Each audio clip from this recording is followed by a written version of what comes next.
Bonjour à tous les journaux l'ont écrit ce matin. Un journaliste est nommé depuis hier pour diriger la 7e mandature de la haute autorité de l'audiovisuel et de la communication. Édouard Loko, ancien journaliste qui a été vice-président de l'institution par le passé et qui était chargé de mission de Patrice Talon jusqu'à sa nomination hier, va porter la charge donc de diriger l'institution dont le rôle est la régulation des médias au Bénin. On fera le tour des quotidiens tout à l'heure pour leur façon de voir cette actualité, puis nous en ferons notre principal sujet de discussion. Ce sera dans une heure de temps à peu près. Notre invité ce matin, c'est Dr Eric Adja. Il est essayiste, auteur d'un livre sur la francophonie. Avec lui, nous allons voir à quoi répond cette organisation dans un contexte de contestation de l'hégémonie de la langue française et surtout de la politique française en Afrique.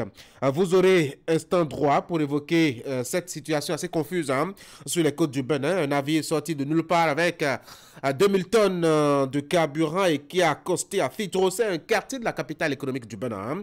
William Cliquant nous en parle dans un instant. Ce sera juste avant le tour sur Internet pour voir ce qui intéresse depuis la semaine écoulée les internautes.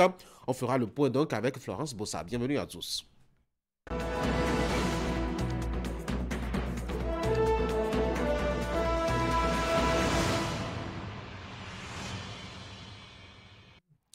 C'est l'information largement partagée par les quotidiens ce matin. Fraternité en fait d'ailleurs même son principal titre. Et haute autorité de l'audiovisuel et de la communication, Édouard Loko, l'homme qu'il faut à la place qu'il faut. Et puis bonne gouvernance du Centre hospitalier international de Calavi, l'expérience de Karine Istine pour faire la différence. Un parcours qui en dit long sur les ambitions de Talon de faire du chic un hôpital de référence dans la sous-région. Proclamation des résultats du BEPC, le stress s'empare des candidats.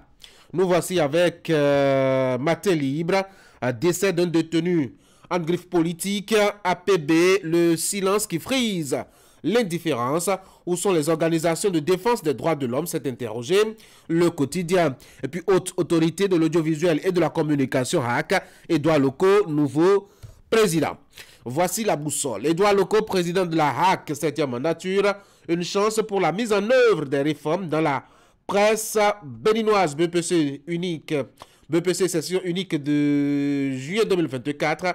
Les résultats disponibles demain jeudi. Le matinal, régulation des médias, un ancien journaliste pour diriger la HAC, une deuxième dans l'histoire de l'institution. Le journal vous propose l'album photo des membres de la 7e mandature de la haute autorité de l'audiovisuel et de la communication. Nous avons 4 départs, 6 entrées et 3 reconductions. La 7e mandature en images dans les colonnes de Le Matinal. Gaskiani Info, mission de la Confédération africaine des sports boules à Paris, le recadrage de Claude Azema. La primeur, 7e mandature de la HAC, le visage des 9 membres connus, parcours du nouveau président Édouard Loko nommé par le chef de l'État. L'événement du jour, filière maraîchère et céréalière au Bénin, le gouvernement Talon opte pour l'intensification des productions, attractivité des territoires au Bénin, le 4 pour la promotion de l'écotourisme dans les communes. Décryptage info, régulation des médias, Édouard Loko pour présider la 7e mandature de la HAC. Dabarou, pétanque, bras de fer entre la FBP et la CASB. Le président Yaya Garba fait la lumière sur l'affaire. Le meilleur, haute autorité de l'audiovisuel et de la communication, 7e mandature au Bénin, Édouard Loko nommé président. Info Matin, Édouard Loko, président de la 7e mandature de la HAC. Enfin, Patrice Talon au Nord, une promesse électorale. Les professionnels des médias à leur juste place. Le challenge, haute autorité de l'audiovisuel et de la communication 7e mandature, Édouard Loko nommé président. Voici le parcours et les compétences du nouveau président. La HAC dans un nouvel élan selon les analyses du quotidien Le Challenge. La relève info, conformité à l'économie de l'être, les 10 principes selon l'institution, selon l'Institut de l'être. L'indépendant Édouard Loko à la présidence de la HAC, Patrice Talon rehausse l'image de la presse béninoise. Et nous sommes de retour à la une de Fraternité pour la deuxième lecture. Haute autorité de l'audiovisuel et de la communication. Édouard Locaux, l'homme qu'il faut à la place qu'il faut. Bonne gouvernance du centre hospitalier international de Calavi. L'expérience de Karine Istine pour faire la différence. Un parcours qui en dit long sur les ambitions de Talon de faire du chic un hôpital de référence dans la sous-région. Et puis proclamation des résultats du BEPC pour sa session de juillet 2024. Le stress s'empare des candidats. Voilà ce qu'on peut retenir. Je dois dire, la une des quotidiens ce matin dans leur production. Dans les colonnes de Fraternité, vous avez à la page 2 le compte rendu intégral, comme d'habitude d'ailleurs, quand on est jeudi, du Conseil des ministres tenu hier. Il y a eu des nominations, notamment à la HAC, vous l'avez découvert, avec la revue des titres à la une ce matin, à la HAC et au ministère de la Santé. Mais il y a eu beaucoup d'autres décisions aussi qui ont été prises. Alors découvrez donc tout ce qui a été dit hier par l'équipe à Patrice Talon dans les colonnes de Fraternité, notamment à la page 2, à la 3. Vous avez le parcours, je dois dire, de celui qui va diriger la 7e mandature de la haute autorité de l'audiovisuel et de la communication. Édouard Locaux a été nommé président par Patrice Talon hier. Fraternité vous propose une analyse du parcours de l'homme et ce qu'il pourrait apporter à cette institution-là. Faut-il le rappeler, c'est un journaliste, promoteur d'organes, chargé de mission, communicateur, avant maintenant de passer à la HAC en tant que président. Il a été aussi désigné par ses pairs, notamment au titre donc de la presse écrite, et a été élu à cette occasion-là vice-président de l'institution. Cette fois-ci, il en prend la tête. Alors, qu'est-ce que Fraternité dit de l'homme? Achetez le journal et découvrez. Découvrez aussi une autre tête, celle-là peut-être à laquelle vous n'êtes pas très habitué. Son nom, Karine Istine, c'est elle qui va diriger l'hôpital de référence en construction actuellement à Bomé-Calavi, ça s'appelle Chic. Alors, quel est son parcours, quelle est son expérience et pourquoi Patrice Talon est allé la chercher? Fraternité vous a fait les recherches et essaye de justifier tout cela. C'était la page 3 du quotidien dans sa production de ce jeudi matin. Et puis vous avez quelques échos, je dois dire, des examens de fin d'année avec cette annonce que demain, il y aura la proclamation des résultats du BEPC pour la session de juillet 2024. Le stress gagne déjà le rang des candidats à cet examen-là. Comment est-ce qu'ils vivent ces derniers instants à la veille de la proclamation des résultats? Fraternité est allée les interroger. Si vous aimez le sport, la page 8 pourra vous intéresser avec ce récapitulatif, je dois dire, de ce qui se passe actuellement en Allemagne. La planète foot se réunit là-bas depuis pour donc cette compétition continentale. Où est-ce qu'on en est? Quels sont les pays qualifiés? Celles éliminées? Celles qui ont déçu? Fraternité vous propose donc tout cela. Achetez donc le journal, allez à la page 8, découvrez si vous aimez bien le sport et surtout le football. Et si votre livret n'est pas encore passé, restez devant Canal 3 Bénin.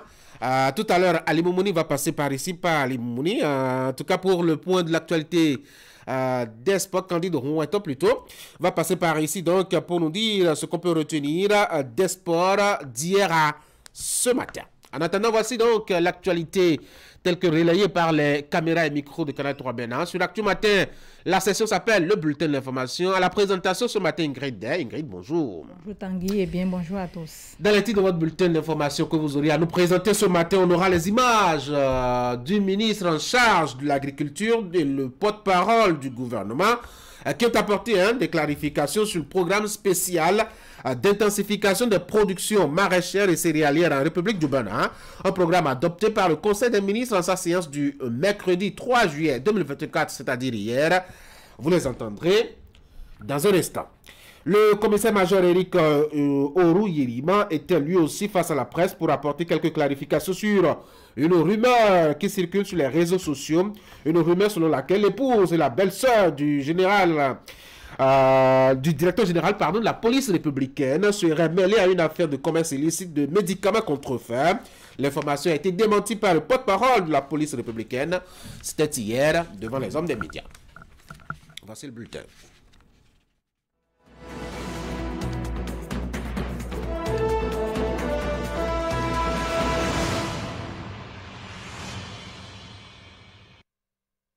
Ingrid, bonjour. Oui, bonjour Tanguy. Quelques ennuis visiblement, hein, en tout cas pour la présentation de ce bulletin ce matin, en attendant que les choses entrent dans l'ordre. Je pourrais vous donner un coup de main et lancer votre premier élément tout de suite. Bonne nouvelle en tout cas pour les producteurs béninois. Le gouvernement a adopté hier un programme spécial d'intensification des productions maraîchères et céréalières. C'est le ministre en charge de l'agriculture, de l'élevage et de la pêche et le porte-parole du gouvernement qui ont apporté des précisions sur ce programme spécial d'intensification des productions maraîchères et céréalières en République du Bénin. Les deux hommes étaient face à la presse hier. Voici le compte rendu. Si le matériel de plantation que nous avons a un coût peut-être de, je dis n'importe quoi, 3 000 francs de kilo de tomates, nous devons avoir du matériel à 10, 15, 20 000 francs de kilo de tomates. Il vaut mieux aller là. Je parle de semences pour pouvoir gagner. Le gouvernement a regardé la situation et a dit, nous devons maintenant travailler pour la résilience. Il faut premièrement trouver du matériel performant, adapté au changement climatique. Il faut trouver des équipements qui permettent de gérer la question de température de production. Nous avons quelques projets et programmes qui travaillent déjà sur le terrain, qui ont fait développer des serres. Mais ça ne suffit pas. Aujourd'hui, si la technologie commence à être maîtrisée, il faut la généraliser. Nous avons la petite irrigation qui doit aujourd'hui maintenant faire école un peu partout où la chose est possible. On a fait des aménagements pour des maraîchers qui n'ont pas suffisamment bien porté. Il faut réhabiliter tous ces aménagements aujourd'hui avec un suivi plus rapproché et un conseil agricole dédié. De toutes les façons, nous allons, à travers ce projet d'un début de financement par des fonds de l'État béninois à hauteur de 10 milliards de francs, démarrer avec la mise en place de semences résilientes, semences maraîchères et semences vivrières, surtout de maïs. Nous irons à des semences hybrides qui vont donner au moins 4, 5, 6, 7 tonnes à l'hectare lorsque vous utilisez les itinéraires techniques qu'il faut. Nous allons renforcer les équipements en matière agricole. Et pour mettre tout cela en œuvre, nous disposons déjà quand même de structures appropriées. Regardez la Sonama. Elle est capable d'accompagner les producteurs dans la préparation de sol à coût réduit. Elle est capable de mettre à disposition des équipements à coût subventionné. C'est déjà des apports importants. Cette même Sonama développe et déploie maintenant la petite irrigation. Nous allons mettre tout cela à échelle. Nous avons la Société de développement des semences et plants qui prendrait en charge l'acquisition et la distribution convenable des semences dans les bassins qu'il faut. Le conseil agricole dédié. Il faut accompagner chaque producteur dans les itinéraires techniques appropriés à la spéculation qu'il est en train de produire afin d'avoir le résultat. Il en est de même pour les céréales, pour lesquelles nous devons travailler beaucoup. Sur les cultures maraîchères particulièrement, nous allons aussi travailler sur la conservation. C'est le cas de l'oignon. On peut produire beaucoup d'oignons, mais si nous ne savons pas garder, ça sort à 7 000, 10 000 francs le sac, et au bout de 4 mois, vous achetez le même sac à 50 000, 60 000. Il se pose donc un problème de stabilisation de la production.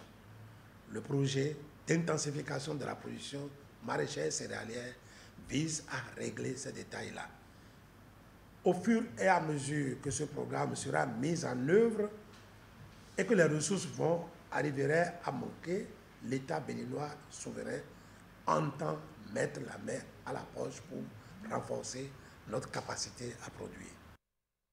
Voilà donc, vous avez suivi tout à l'heure le ministre en charge de l'agriculture, de l'élevage et de la pêche, Gaston Dossoui, sur ce programme d'intensification donc de production maraîchère et céréalière. J'avais annoncé justement qu'il s'est prononcé avec le porte-parole du gouvernement, Wilfried de Léandre Rungwedji. Cette fois-ci, on va l'écouter maintenant, Ingrid. En effet, Tanguy Wilfried Léandre Ngbeji explique ici le bien fondé de ce programme d'intensification des productions maraîchères et céréalières. Il revient également sur l'accompagnement du gouvernement. On l'écoute. Ce programme spécial, il a une vocation, c'est de faire en sorte de renforcer notre sécurité alimentaire à travers la disponibilité permanente de vivriers, mais aussi de produits maraîchers. Et c'est pour ça que l'ambition du gouvernement, portée par le chef de l'État, a été de faire cette dotation initiale de 10 milliards de francs CFA, laquelle dotation n'est pas définitive, parce que le chef de l'État a dit on commence à 10 milliards, en espérant que les résultats seront très vite au rendez-vous. Mais si chemin faisant, il était besoin de renforcer la disponibilité financière, le gouvernement prendrait ses responsabilités pour que les ressources financières soient mises à disposition.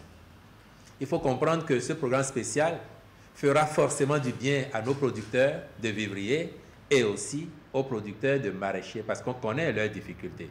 Malgré leur bonne volonté, malgré leur investissement, pour que les produits soient disponibles en grande quantité, les aléas climatiques, les cas de force majeure arrivent à obérer, à réduire les rendements qu'ils ont, et cela se ressent sur la disponibilité des produits et aussi sur le coût de cession aux consommateurs.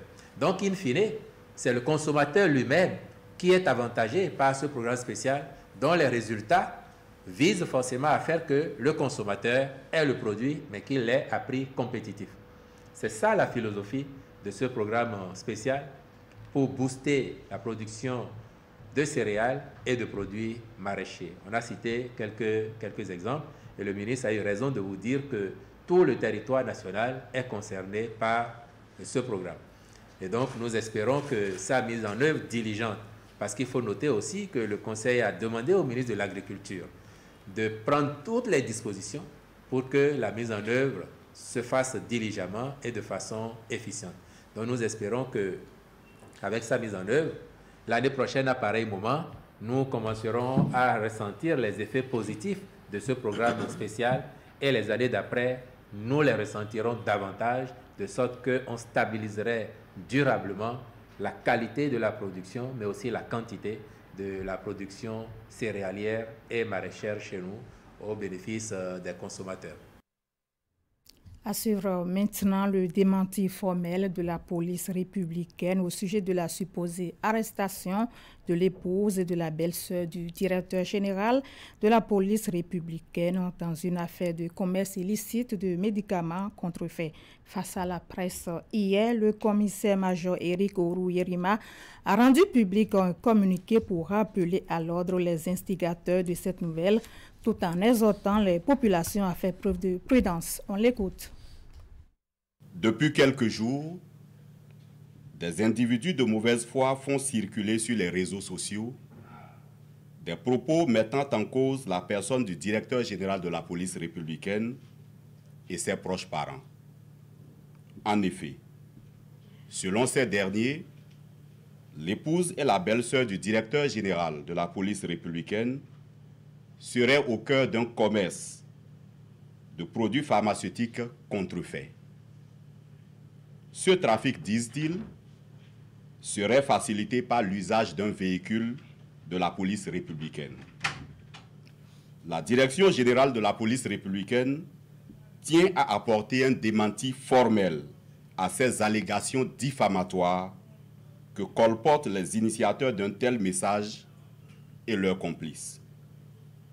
Aussi, condamne-t-elle fermement la propagation de ces fausses informations qui portent atteinte à la réputation de l'institution et sont attentatoires aux dispositions les plus prosaïques du Code du numérique. En tout état de cause, le directeur général de la police républicaine se réserve le droit d'ester en justice afin que les auteurs de tels propos soient identifiés et tenus pour responsables de leurs élucubrations. Le directeur général de la police républicaine invite le public à faire preuve de discernement et de responsabilité dans la diffusion de ces propos dénués de tout fondement rationnel. Aussi, rappelle-t-il une fois de plus que les personnes mal intentionnées qui se font passer pour ses proches parents en vue de commettre des actes répréhensibles seront démasquées et répondront de leur forfaiture. On connaît désormais la nouvelle configuration de la RAC. Le chef de l'État a procédé hier à la nomination de ces 3 représentants au sein de l'institution qui sera dirigée par Edouard Loko. On revient ici dans cet élément sur le parcours de l'homme. Le nouveau président de la Haute Autorité de l'Audiovisuel et de la Communication, HAC, est connu, Edouard Loko, puisque c'est de lui qu'il s'agit. Il a été nommé au terme du Conseil des ministres de ce mercredi 3 juillet. Journaliste de profession, consultant en communication et actuellement chargé de mission du président Patrice Talon, Edouard Loko aura la responsabilité de conduire les destinées de l'institution durant les 5 prochaines années. Notons qu'il a été ancien président de l'Observatoire pour la déontologie et l'éthique des médias ODEM et du Conseil national des patrons de la presse du Bénin, CNPA Bénin. Edouard Loko a par ailleurs occupé le poste de vice-président de la HAC lors de la 4e mandature. Edouard Kokou Loko, Roukiatou Biofay et Mohamed Barret sont les 3 représentants du gouvernement à la Haute Autorité de l'Audiovisuel et de la Communication. Voilà, ce sera tout pour ce bulletin d'information. Retrouvez juste après moi la page sport. Merci beaucoup à vous, Ingrid Day, pour la présentation de ce bulletin d'information. Je vous souhaite de passer une très bonne journée. Mesdames et messieurs, voici maintenant l'actualité des sports.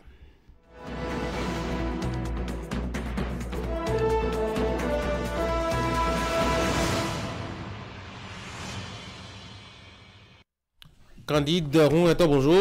Tanguy, bonjour. Alors vous êtes là pour qu'on passe en revue ce qui fait l'actualité sportive au Bénin d'hier à ce matin. Et on va commencer avec cette nouvelle qui est tombée depuis hier. Candide Michael Poté raccroche définitivement les crampons. Évidemment, la nouvelle était dans les coulisses depuis plusieurs jours, mais elle est enfin tombée ce mercredi. L'attaquant béninois absent en sélection nationale depuis plusieurs années déjà a définitivement raccroché ses crampons. L'avant-centre prend sa retraite professionnelle aussi bien en club qu'en équipe nationale. Il a annoncé à travers ses canaux sociaux en ces termes, je cite, « C'est avec beaucoup d'émotion que je vous annonce la fin de ma carrière en tant que professionnel, footballeur professionnel, que ce soit en club comme en équipe nationale. » Il poursuit après et annonce un nouveau chapitre qui va s'ouvrir très prochainement. Voilà ainsi donc comment Michael Poté a donc annoncé la fin de sa carrière en tant que footballeur professionnel, aussi bien en club qu'en équipe nationale. Ah oui, avec un message assez succinct publié sur... je dois dire, l'un de ses canaux de communication personnelle. Alors, que retenir de l'homme? Qu'est-ce qu'il a apporté au football béninois? Quel rôle a-t-il joué au sein de l'équipe nationale? Qu'est-ce qu'il a pu faire et quels sont les clubs qu'il a parcourus? Voici un élément qui a été réalisé à ce propos. On va suivre.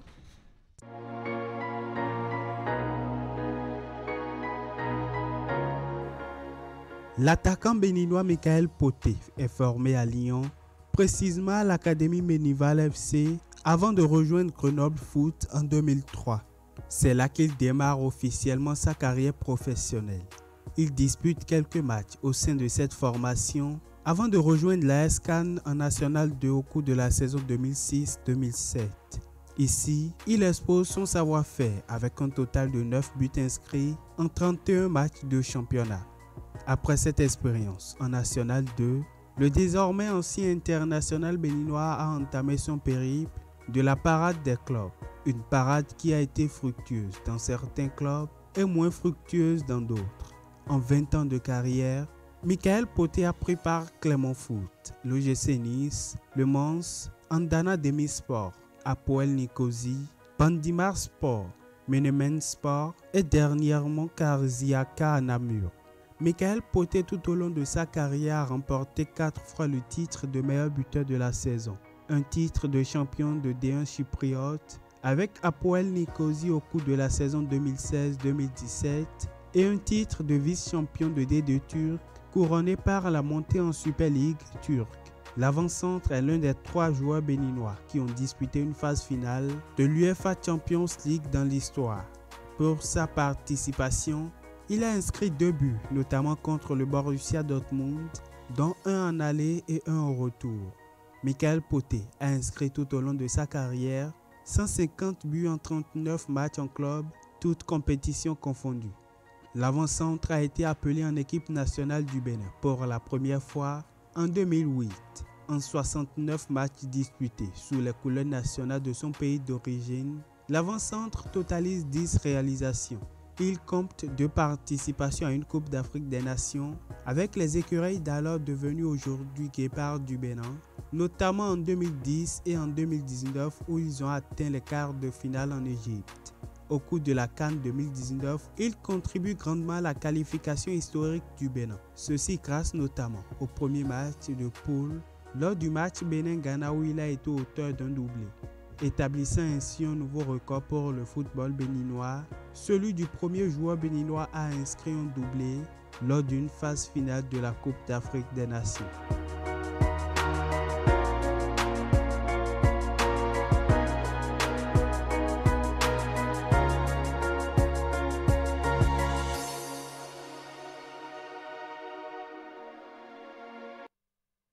Et comme on dirait, Candide Onweto, Etier Homo.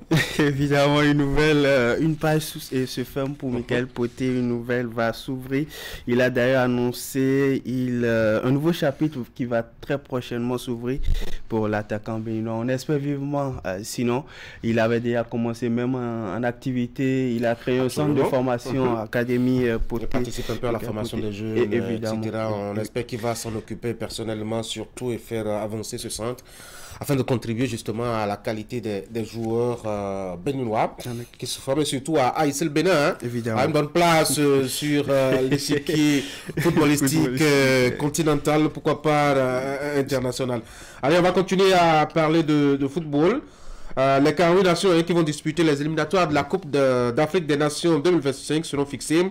Cet après-midi même, le Bénin est casé dans le chapeau 2 pour le tirage au sort des groupes des éliminatoires. Évidemment, le tirage au sort des éliminatoires de la prochaine Coupe d'Afrique des Nations va se dérouler à partir de 13h30 GMT, sinon 14h30 heure de Cotonou. Ça sera dans les studios de Super Sport en Afrique du Sud. Et pour ce tirage au sort, la Confédération africaine de football a officialisé dans la soirée de ce mercredi les 4 différents chapeaux dans lesquels les 48 nations concernées sont réparties, et soit 12 pays par chapeau. Dans le pot, on retrouve les 12 pays les mieux classés en Afrique. Donc dans ce pot, il y a le Maroc, demi-finaliste de la récente Coupe du Monde, le Sénégal, champion d'Afrique de 2021, la Côte d'Ivoire, champion d'Afrique en titre, le Nigeria, vice-champion d'Afrique en titre, la Tunisie, l'Algérie, le Cameroun, le Mali, l'Afrique du Sud, la République démocratique du Congo et bien entendu le Ghana. La même procédure a permis de composer les 3 autres chapeaux. Ainsi, dans le pot 2, vous l'aviez dit, on retrouve le Bénin. Les Guépards sont en compagnie des requins bleus du Cap-Vert, des étalons du Burkina Faso, des Pontins du Gabon, les Équato-Guinéens, des Palanca Negras de l'Angola, des Mamba du Mozambique, des Baria du Madagascar, des hommes du Sili national.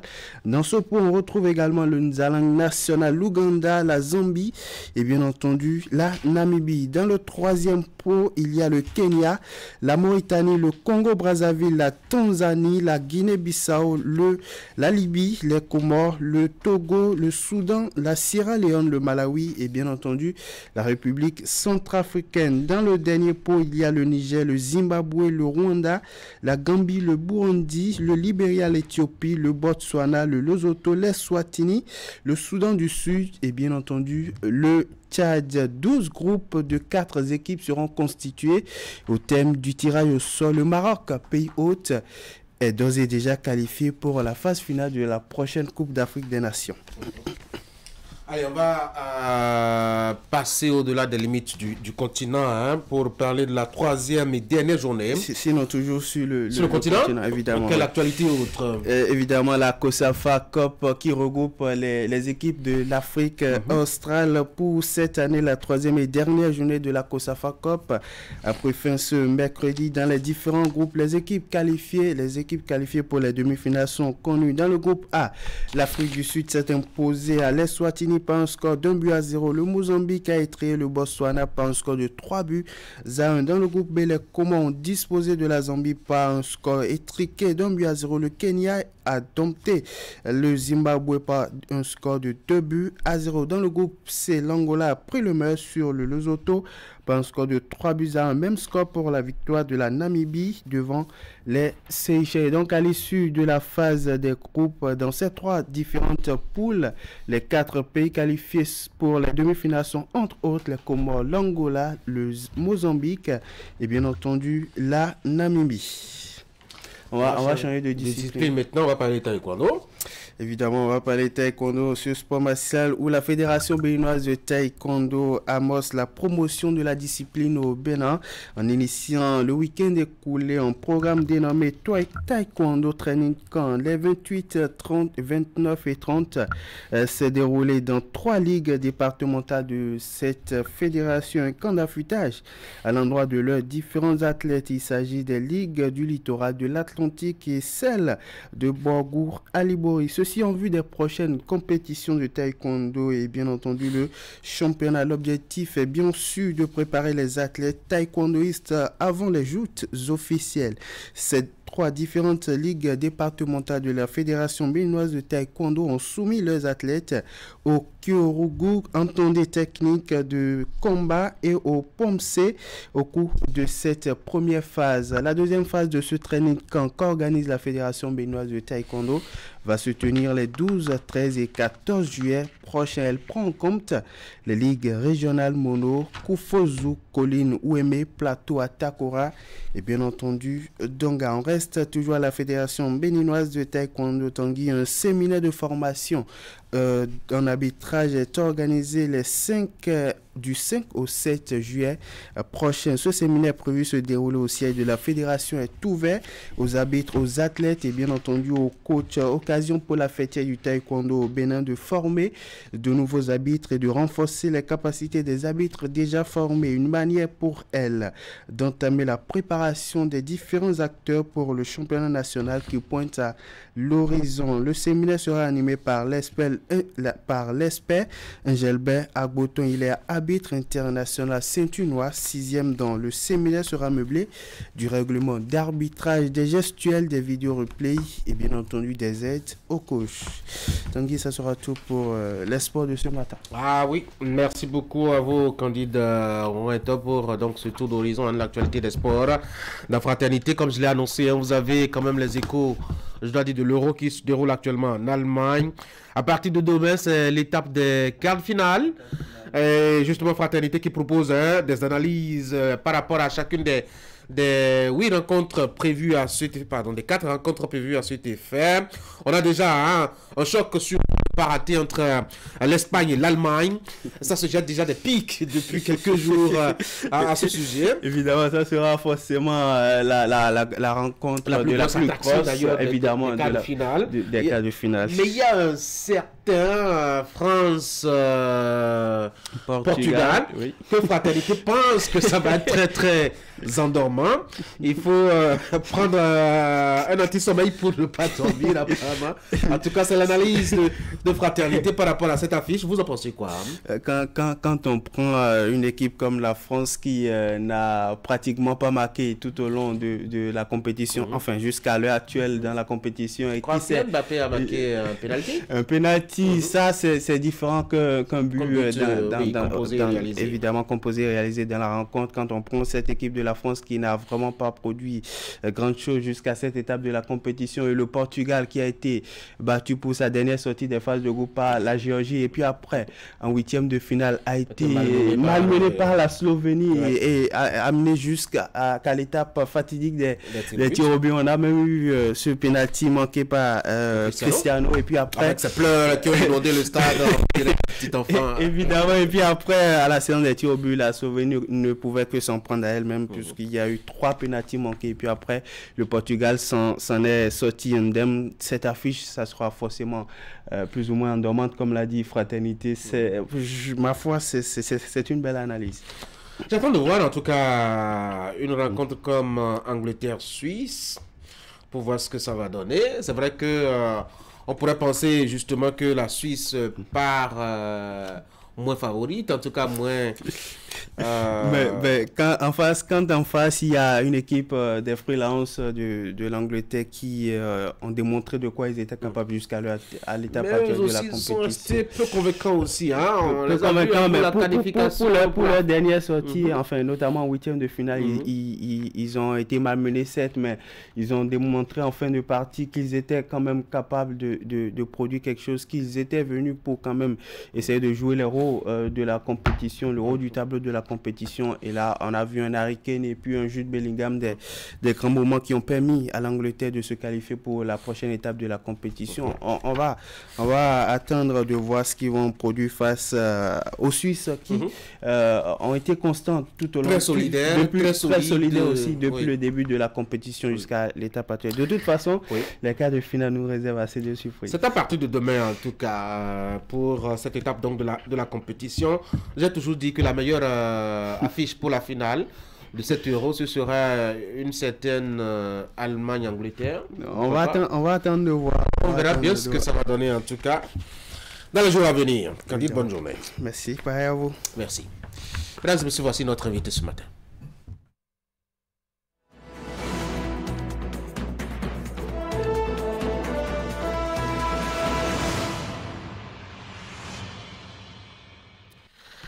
Il est président de l'Agence francophone de l'intelligence artificielle. Il est sur ce plateau pour avoir publié Une francophonie apaisée. Docteur Eric Adja, bonjour. Bonjour. Bienvenue sur l'Actu Matin. Merci de m'avoir invité.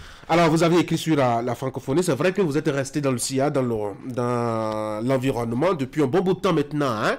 D'ailleurs, même à l'université où vous êtes enseignant, vous en aviez dispensé quelques cours. Vous nous venez avec la francophonie apaisée. Le titre est assez curieux quand même. Hein? Comme si il y avait une francophonie qui était un peu perturbée ou agitée. La francophonie, comment va-t-elle actuellement aujourd'hui? Merci et bonjour à tous les téléspectateurs.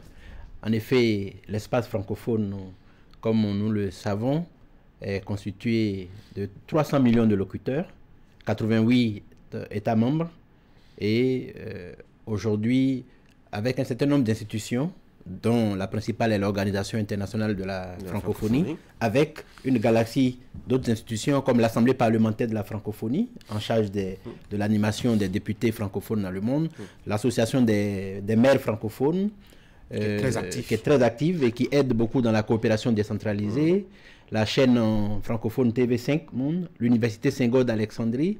On oublie souvent l'Institut francophone pour le développement durable, qui mène beaucoup de projets dans le domaine des changements climatiques, de l'accompagnement des États à la résilience climatique, dans l'accompagnement des États au crédit carbone. Donc il y a vraiment tout un ensemble d'institutions qui font qu'il ne s'agit pas juste d'un espace de promotion uniquement linguistique, mais il s'agit d'un espace économique, de coopération scientifique, de coopération dans différents domaines qu'il me paraissait important de souligner, entre autres dans ce livre. Mais comment va la francophonie? Oui, justement, la francophonie va comme une institution rassemblant des États avec des intérêts divers et variés. Pour ce qui concerne les États africains, justement, nous avons souvent parfois tendance à assimiler la francophonie avec ce qu'on appelle communément la France-Afrique. Et c'est là, justement, dans ces relations parfois tumultueuses entre la France et certains pays d'Afrique de l'Ouest, il me semblait important de faire la part des choses afin d'éviter disons, de jeter le bébé avec l'eau du bain et de confondre les relations parfois difficiles entre la France et certains pays africains avec la francophonie qui, elle, est toute autre chose. Comment est-ce qu'on peut arriver à faire cette différence-là entre la francophonie, tout à fait, qui défend une langue, et la politique française, quand on sait que justement, dans la politique française, il y a justement aussi cette politique d'orientation, de promotion de la langue. Justement, il faut souligner que la francophonie est d'abord née en Afrique. Beaucoup ne le savent pas.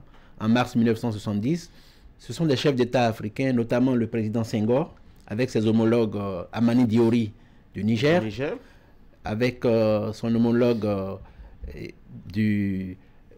le roi Norodom Sihanouk du Cambodge et Habib Bourguiba, qui ont mis en place une agence de coopération culturelle et technique qui s'est appelée plus tard la francophonie. En fait, ils avaient le choix entre rejeter la langue française héritée donc de la colonisation et en faire un outil de travail. Vous voyez, comme le disait Senghor, le français était parmi les bagages que le colon a laissés, et face à un héritage, l'héritier a deux choix. Soit il essaie de fructifier l'héritage qu'il reçoit ou de le rejeter. Mais face à la multiplicité de nos langues, il fallait d'abord adopter un outil provisoire, transitoire qu'est la langue française, tout en développant nos langues. La preuve, ce matin, vous m'interviewez pas en Dindi ou en Yoruba, en fond, vous m'interviewez en français, parce que plus de 60 ans après nos indépendances, nous n'avons pas encore réussi à doter de nos langues nationales du statut qu'il leur faut. Peut-être parce que le français pèse trop sur nous, peut-être, ou que le français ne nous donne pas le temps de nous occuper de nos langues. Parce que nous ne faisons pas le travail que nous devons faire nous-mêmes. Vous voyez, par exemple, certains pays ont adopté leur langue nationale comme langue officielle aux côtés du français. Je donne l'exemple du Burkina Faso. Bon, c'est tellement à la faveur des régimes actuels, mais le Burkina Faso a adopté le moré et deux autres langues comme langue officielle et a mis le français comme langue de travail. Pareil pour le Mali. Et même au Bénin, pendant la Révolution, il y a eu beaucoup d'efforts faits pour développer nos langues parce que personne ne peut nous empêcher de faire notre propre travail.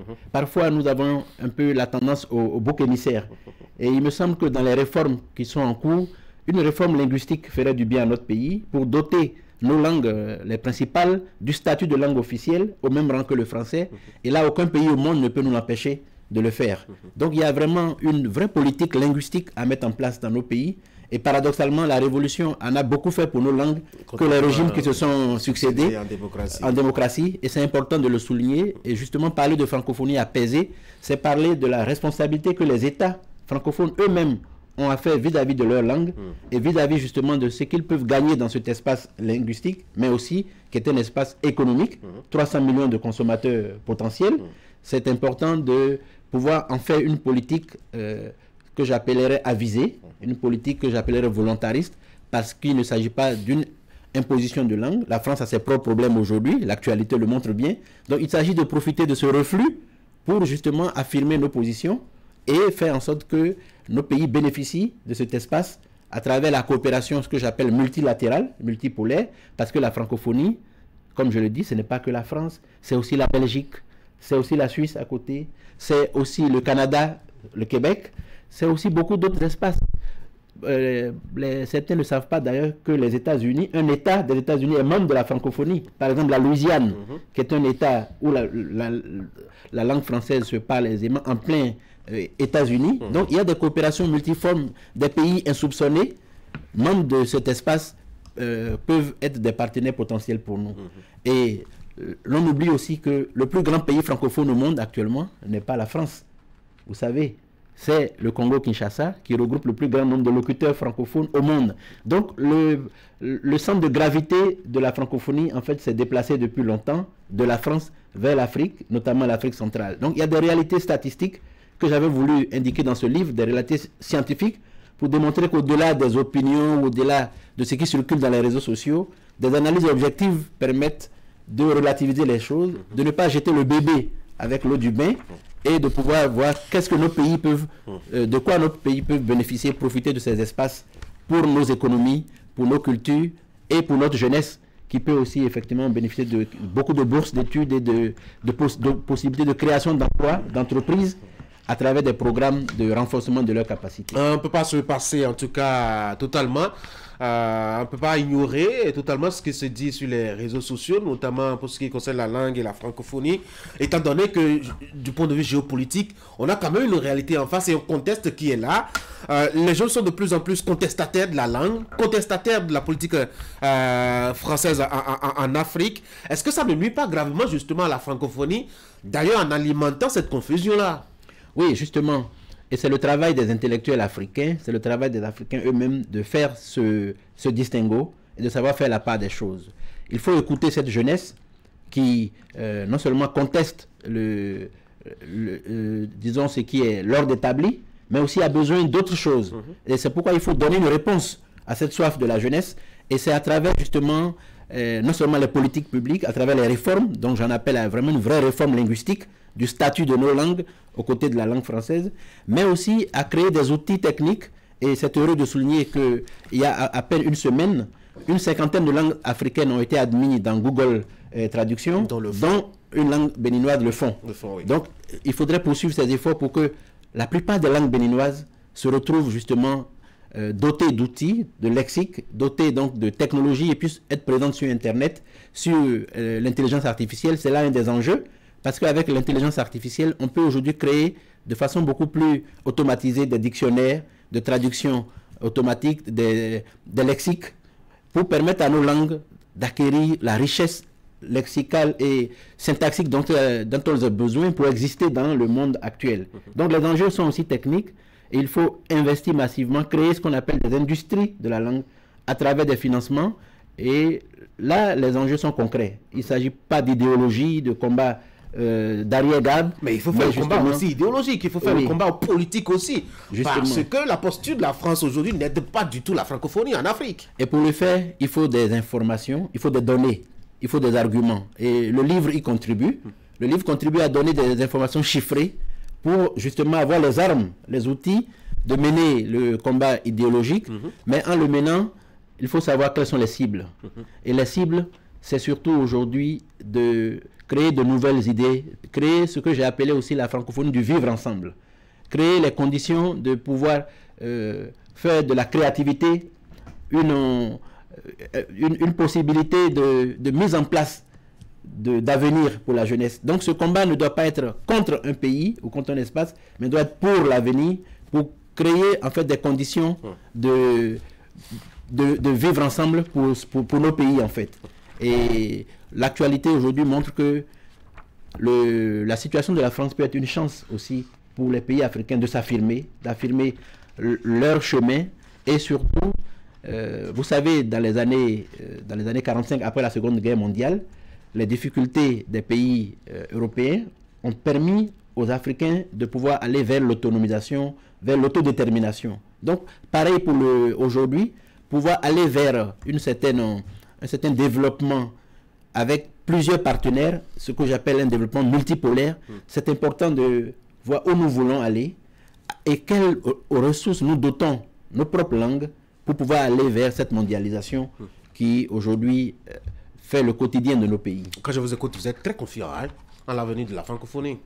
Confiant en l'avenir surtout de nos pays comme étant des pays membres d'un espace. Je ne suis pas dans un plaidoyer pro-domo pour la francophonie, mais je suis plutôt dans une prise de participation de nos pays dans un outil qui existe déjà, avec lequel il faut faire. C'est la lucidité que les chefs d'État aux indépendances avaient eue. C'est cette lucidité en fait que j'appelle dans ce livre.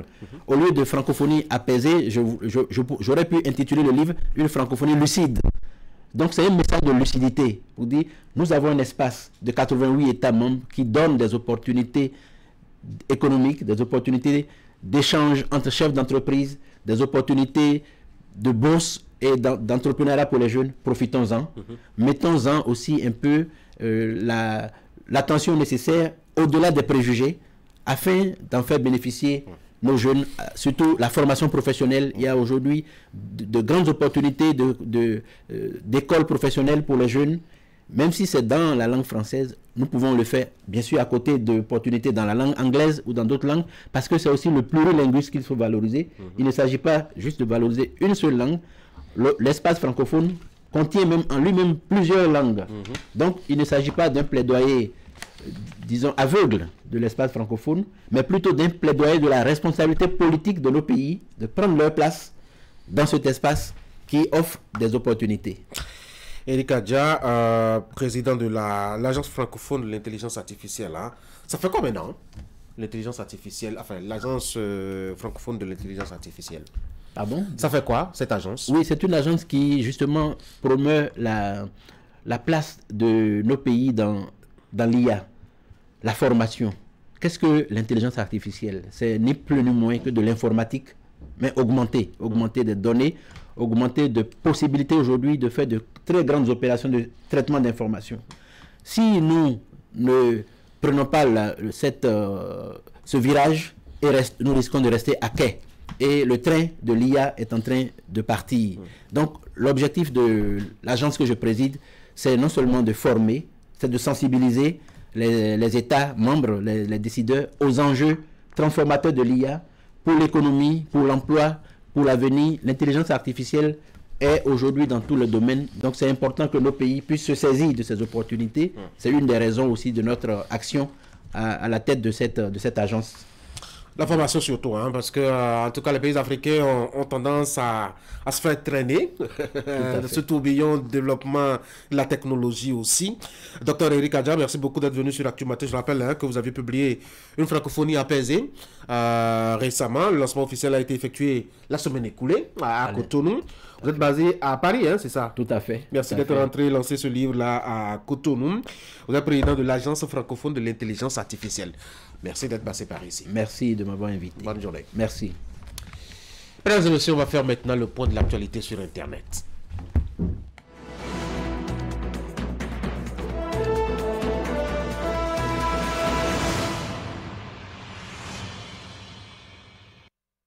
Florence Bossa, bonjour. Bonjour Tanguy, bonjour chers amis téléspectateurs. On s'imagine, les internautes se sont intéressés à beaucoup de sujets de l'actualité.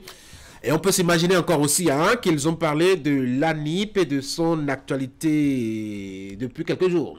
Exactement, Tanguy. On a eu droit à toutes sortes de réactions sur la toile après la démission du directeur général de l'Agence nationale d'identification des personnes ANIP.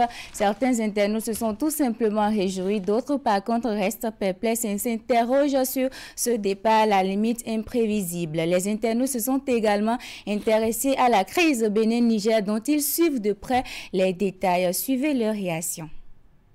Il n'est plus le directeur général de l'Agence nationale de l'identification des personnes ANIP. Pascal Nyamoulinda quitte son poste en démissionnant. L'information est tombée ce mardi et fait le tour des réseaux sociaux en quelques minutes seulement. Celui qui a remplacé Cyril Goubedi en février 2023 dépose le tablier dans un contexte où de graves dysfonctionnements ont été constatés dans les services de l'ANIP avec à la clé 10 personnes déposées en prison. Les choses sont allées si vite, à peine a-t-il démissionné que son remplaçant est connu, ceci en moins de 24 heures. Et c'est le Béninois Aristide Adinankou qui lui succède. Sa nomination fait parler les internautes. Des Béninois étaient à la hauteur de la tâche, s'est étonné un internaute avec un ton moqueur. Il démissionne, pourquoi? S'interroge un autre qui qualifie de suspect sa démission. Pourquoi c'est toujours les expatriés nommés qui démissionnent toujours de leur poste? Moi je conclus tout simplement qu'ils sont là pour une mission. Et pourquoi on nomme un Béninois maintenant? On devrait aller chercher un autre Rwandais. Avec ce départ, on doit procéder à l'audit de la liste pour voir clair avant l'affichage, commente un citoyen sur Facebook avec un ton un peu exigeant. Pendant que Pascal Nyamoulinda quitte de façon inespérée son poste, la crise entre le Bénin et le Niger revient au devant de la scène avec cette initiative des anciens chefs d'État béninois. Après avoir vu le général nigérien Abdourahmane Tiani le 25 juin à Niamey, les anciens présidents béninois Nicéphore Soglo et Boni Yahi ont rencontré au cours de la semaine le président Talon. Ils sont dans une démarche d'apaisement et de normalisation des relations entre les deux pays. Par un communiqué, la cellule de communication des deux anciens présidents évoque des échanges chaleureux qui ont eu lieu en vue d'un rapprochement des deux pays. Sur cette actualité, la plupart des internautes souhaitent que les deux pays trouvent un terrain d'entente pour le bonheur des populations. Voici quelques-unes de leurs réactions. C'est beau et bon avec les démarches des deux président pour que la paix revienne entre les deux peuples frères. Les faits prouvent aujourd'hui que c'est une raison pertinente d'avoir un conseil d'anciens présidents pour que ces derniers puissent jouer des partitions dans la République. Cette initiative de nos pères Boni Yayi et Soglo est à saluer. Quand il s'agit de défendre le Bénin, cela doit impliquer les Béninois sans distinction de bord politique. Cette rencontre permettra d'entretenir l'espoir. Le dégel du conflit voit ses beaux jours. Nous ne voulons que la paix entre les deux peuples frères. Vivement le retour au calme. Enfin, terminons par cette information de dernière heure. Édouard Loko prend la tête de la haute autorité de l'audiovisuel et de la communication ACT, 7e mandature. Chargé de mission jusque-là du chef de l'État Patrice Talon, l'homme a été nommé à l'issue du Conseil des ministres de ce mercredi 3 juillet en remplacement de Prosper Moretti. Journaliste émérite avec plusieurs ouvrages à son actif, Édouard Loko a présidé plusieurs organisations des médias du Bénin comme l'Observatoire pour la déontologie et l'éthique des médias ODEM et le Conseil national des patrons de la presse du Bénin CNPA Bénin. Tombé en début d'après-midi, la nouvelle a retenu les attentions sur la toile. Sur cette actualité, ils sont nombreux les internautes qui espèrent déjà voir ce dernier faire une bonne gestion de cette mandature. Voici des réactions. Édouard Loko est l'homme qu'il faut à la place qu'il faut. On attend le voir à l'œuvre. La personne a été nommée. Qu'attendez-vous d'elle? Que la presse soit libre, c'est tout. Les réactions des internautes sur ces sujets de l'actualité. Ils avaient quand même des réactions assez variées, mais surtout aussi très enjouées, c'est ça le mot, au sujet de ce départ assez imprévu du directeur général de la NIP, le Rwandais Namulinda. Alors, cette rubrique aussi, c'est des images, c'est des vidéos. On va passer maintenant à l'étape où on sourit un peu. Exactement. Et ces vidéos, images inondent la toile. Notre randonnée hebdomadaire nous a permis de sélectionner quelques-unes. Belle cette voiture. Je veux avoir la même. Un jour, je vais m'acheter cette voiture. Tu penses que c'est dans la bouche on l'achète? C'est en travaillant on peut s'acheter ce genre de choses. En ayant de bonnes notes. Pas les zéros que tu ramènes là. Il faut m'écouter quand je te parle. Quand je te donne des conseils, il faut bien écouter. Papa, je préfère aller écouter les conseils du voisin. Le papa de Junior. Lui au moins il a une voiture, il saura quoi en dire.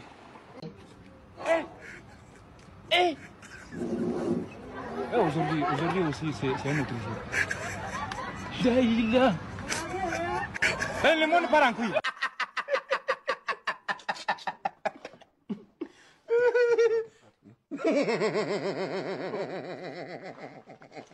Est-ce que tu parles anglais? Ouais, un petit peu. T'es sûr? Ouais, tranquille, non. Je parle un peu. Ok, d'accord. Alors, comment on appelle l'eau fraîche en anglais? L'eau fraîche en anglais? Ouais. Water fresh. Hein? C'est water fresh. Ouais, tu m'insultes là. Non, c'est pas ça. Je te suis pas, c'est ça? Water fresh. C'est water fresh. C'est water fresh. En anglais, c'est l'eau. Ah ouais? Ouais. C'est l'eau en anglais? Ouais. Non, c'est pas vrai, mon gars. Wet, ça veut dire l'eau. Et moi, je fais des études au Sorbonne. Non, comme toi, l'eau, ça veut dire wet. Wet? Ouais. Ah non. Fresh, ça veut dire frais. Non, mon gars. Water fresh. Toi, t'es un peu bizarre. Pour l'essentiel de cette vidéo, c'est vrai qu'elle arrache le sourire, mais il y a certaines qui véhiculent des informations très très importantes. Je pense que l'eau fraîche en anglais, c'est fresh water, on dit cool water. Et il y a aussi une dernière image où il y a un véhicule et un ballon sur la voie. Elle nous appelle tout simplement à la vigilance en ces temps de vacances où les enfants des concessions peuvent laisser ces ballons sur la voie. Donc, à la vigilance à l'eau. Surtout ces enfants qui ont le génie de transformer n'importe quel espace en terrain de jeu, en stade Banabéou, c'est trop quoi, Camp Nou. Merci beaucoup à vous, Florence. Je n'ai pas fini, Tanguy. Ah, tiens. Il reste quoi encore? Cette triste nouvelle exactement en Côte d'Ivoire, Gros Bétel de son vrai nom, Awa Blechi Noël, a tiré sa révérence ce mardi 2 juillet 2024. La nouvelle s'est répandue sur les réseaux sociaux. Gros Bétel est une figure emblématique du showbiz ivoirien, connu pour ses multiples talents en tant que manager et producteur. Il a marqué le paysage culturel de la Côte d'Ivoire. Après Didier Arafat, c'est un gros morceau du paysage musical de la Côte d'Ivoire qui vient de tomber. Toutes nos condoléances à sa famille biologique et artistique. Maintenant, j'ai fini, Tanguy. D'accord. Mission accomplie. Bonne journée. Merci beaucoup. Mesdames et messieurs, voici Instant Droit maintenant.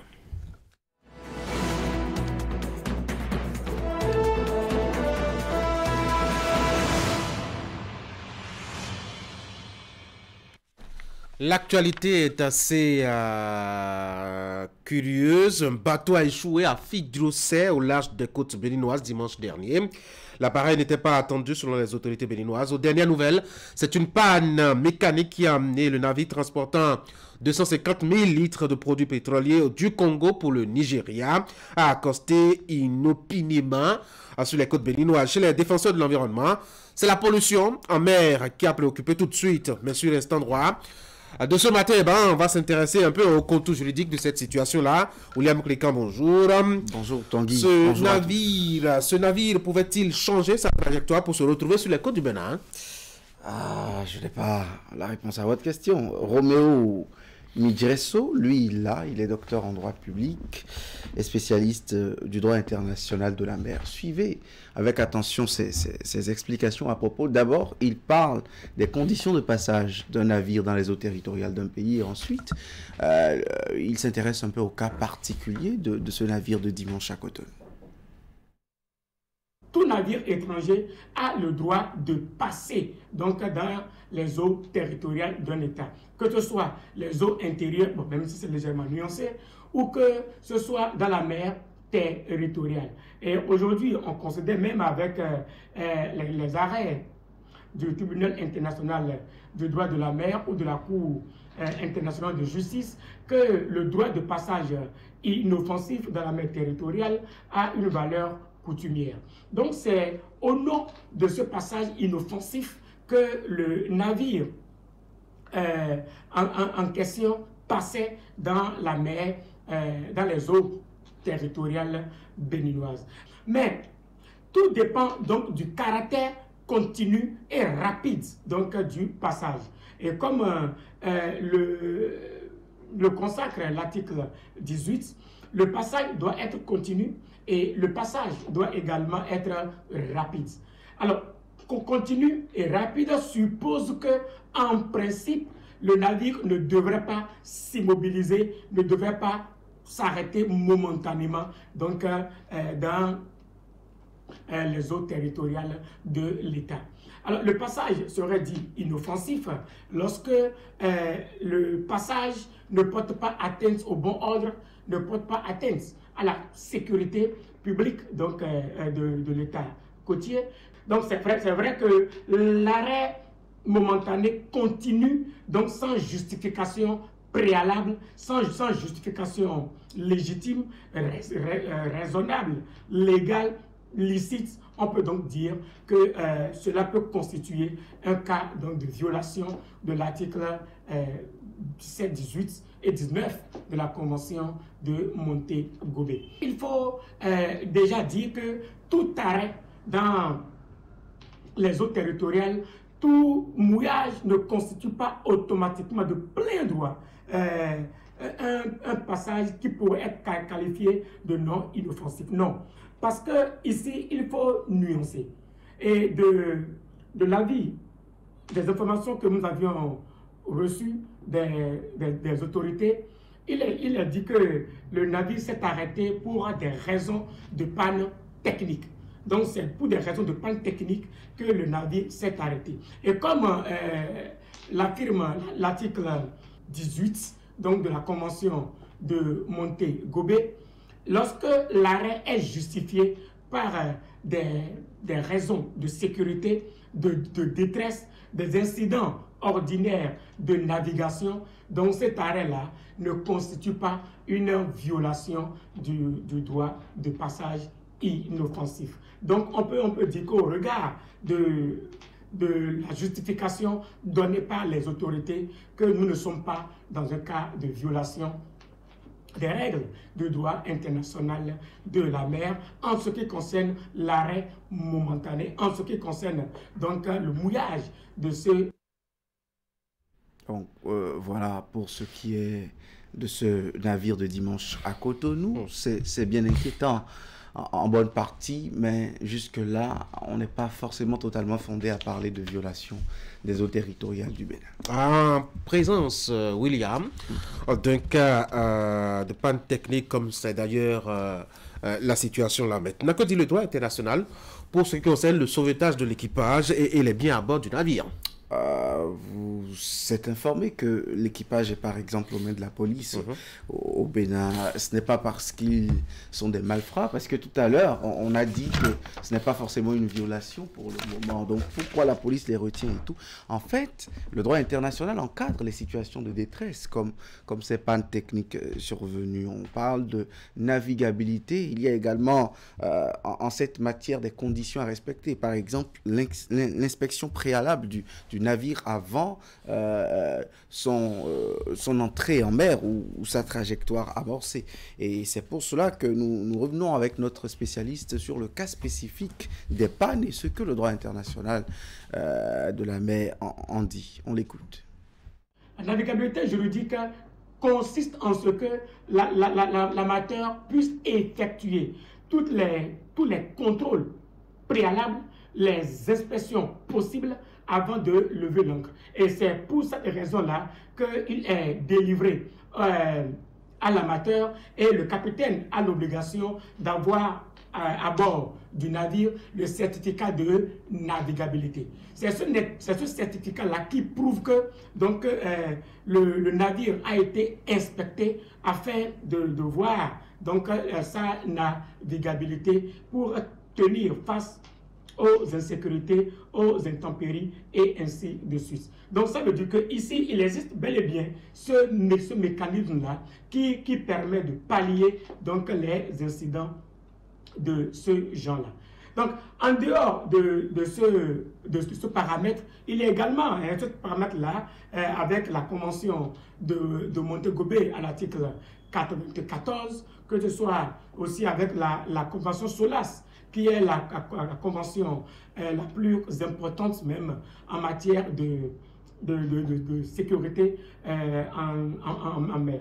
Donc cette convention-là aussi a prévu l'obligation de navigabilité qui impose à l'amateur de passer en revue et d'effectuer tous les contrôles possibles. Donc si aujourd'hui le navire nous parle d'une panne technique, alors il s'agirait de voir si c'est une panne technique prévisible ou non prévisible.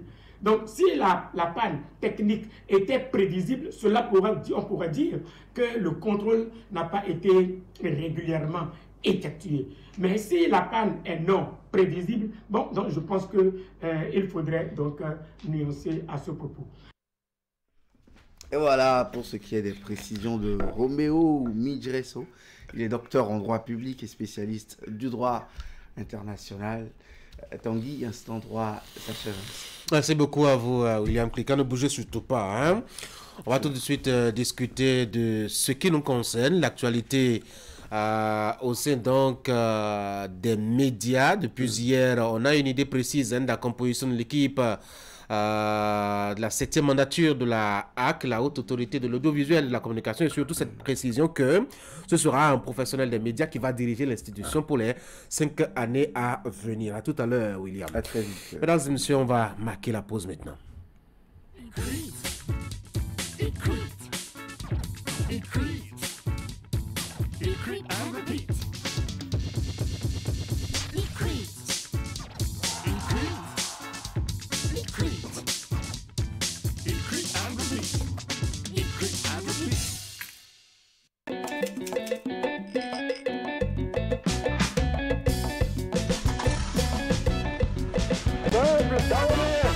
Le programme d'indépendance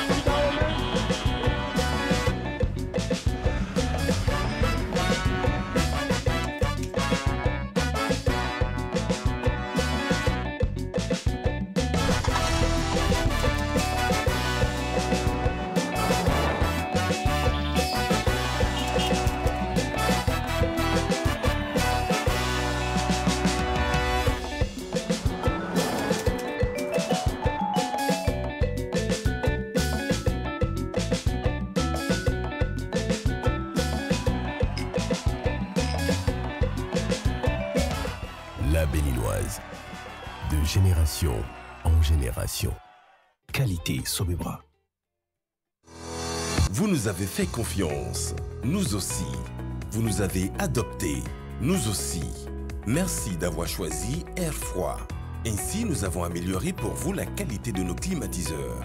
Nous avons développé une marque 100% écologique conçue spécialement pour notre climat tropical avec une basse consommation d'énergie électrique. Vous êtes en zone de baisse de tension? Adoptez le climatiseur Air Froid Inverteur, spécialement conçu et amélioré pour supporter de fortes baisses de tension. Visitez notre showroom à Cotonou, à 100 mètres de l'église Saint-Jean. Air Froid, des climatiseurs à basse consommation d'énergie électrique. Contact 61 17 63 77. Site web airfroidbenin.com.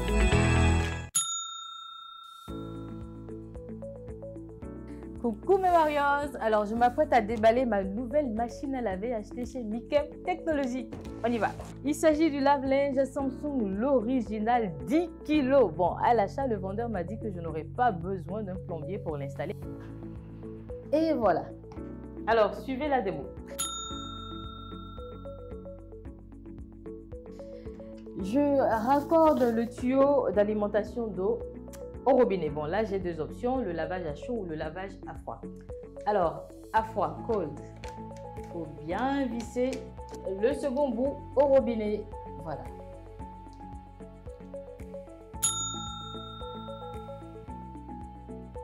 J'installe bien le tuyau d'évacuation. J'ajoute mon linge sale, bien sûr, mon détergent, super important. Voilà, très bien. Et hop, c'est parti. Et voilà, faites comme moi, facilitez-vous la vie. Procurez-vous donc dès maintenant votre lave-linge dans l'une des boutiques Néo et Allo à partir de 279 900 francs CFA.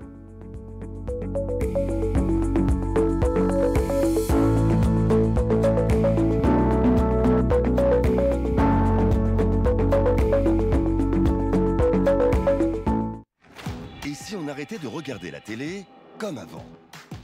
Canal+ présente le décodeur connecté. Un concentré de technologie pour une nouvelle expérience. Naviguez dans une interface fluide et immersive à la découverte du meilleur de la télévision. Plus de 50 000 programmes en replay et 300 chaînes en direct pour le plaisir de toute la famille. Prenez le contrôle du direct et revenez jusqu'à 8 heures en arrière. Grâce à la connexion Internet, gardez le signal même en cas d'intempéries. Nouveau décodeur connecté. Plongez dans la nouvelle expérience Canal+.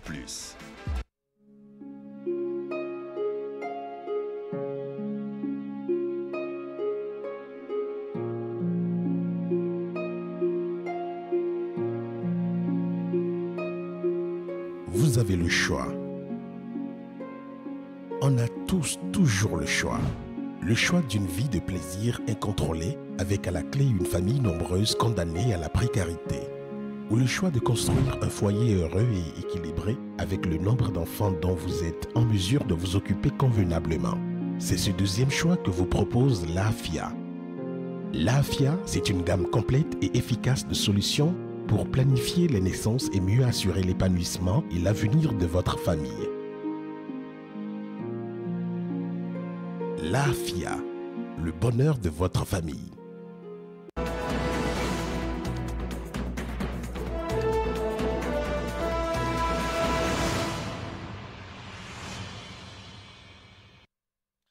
Et nous voici donc pour nos moments de discussion. William Cliquin, bonjour à nouveau. Eric, bonjour. Bonjour.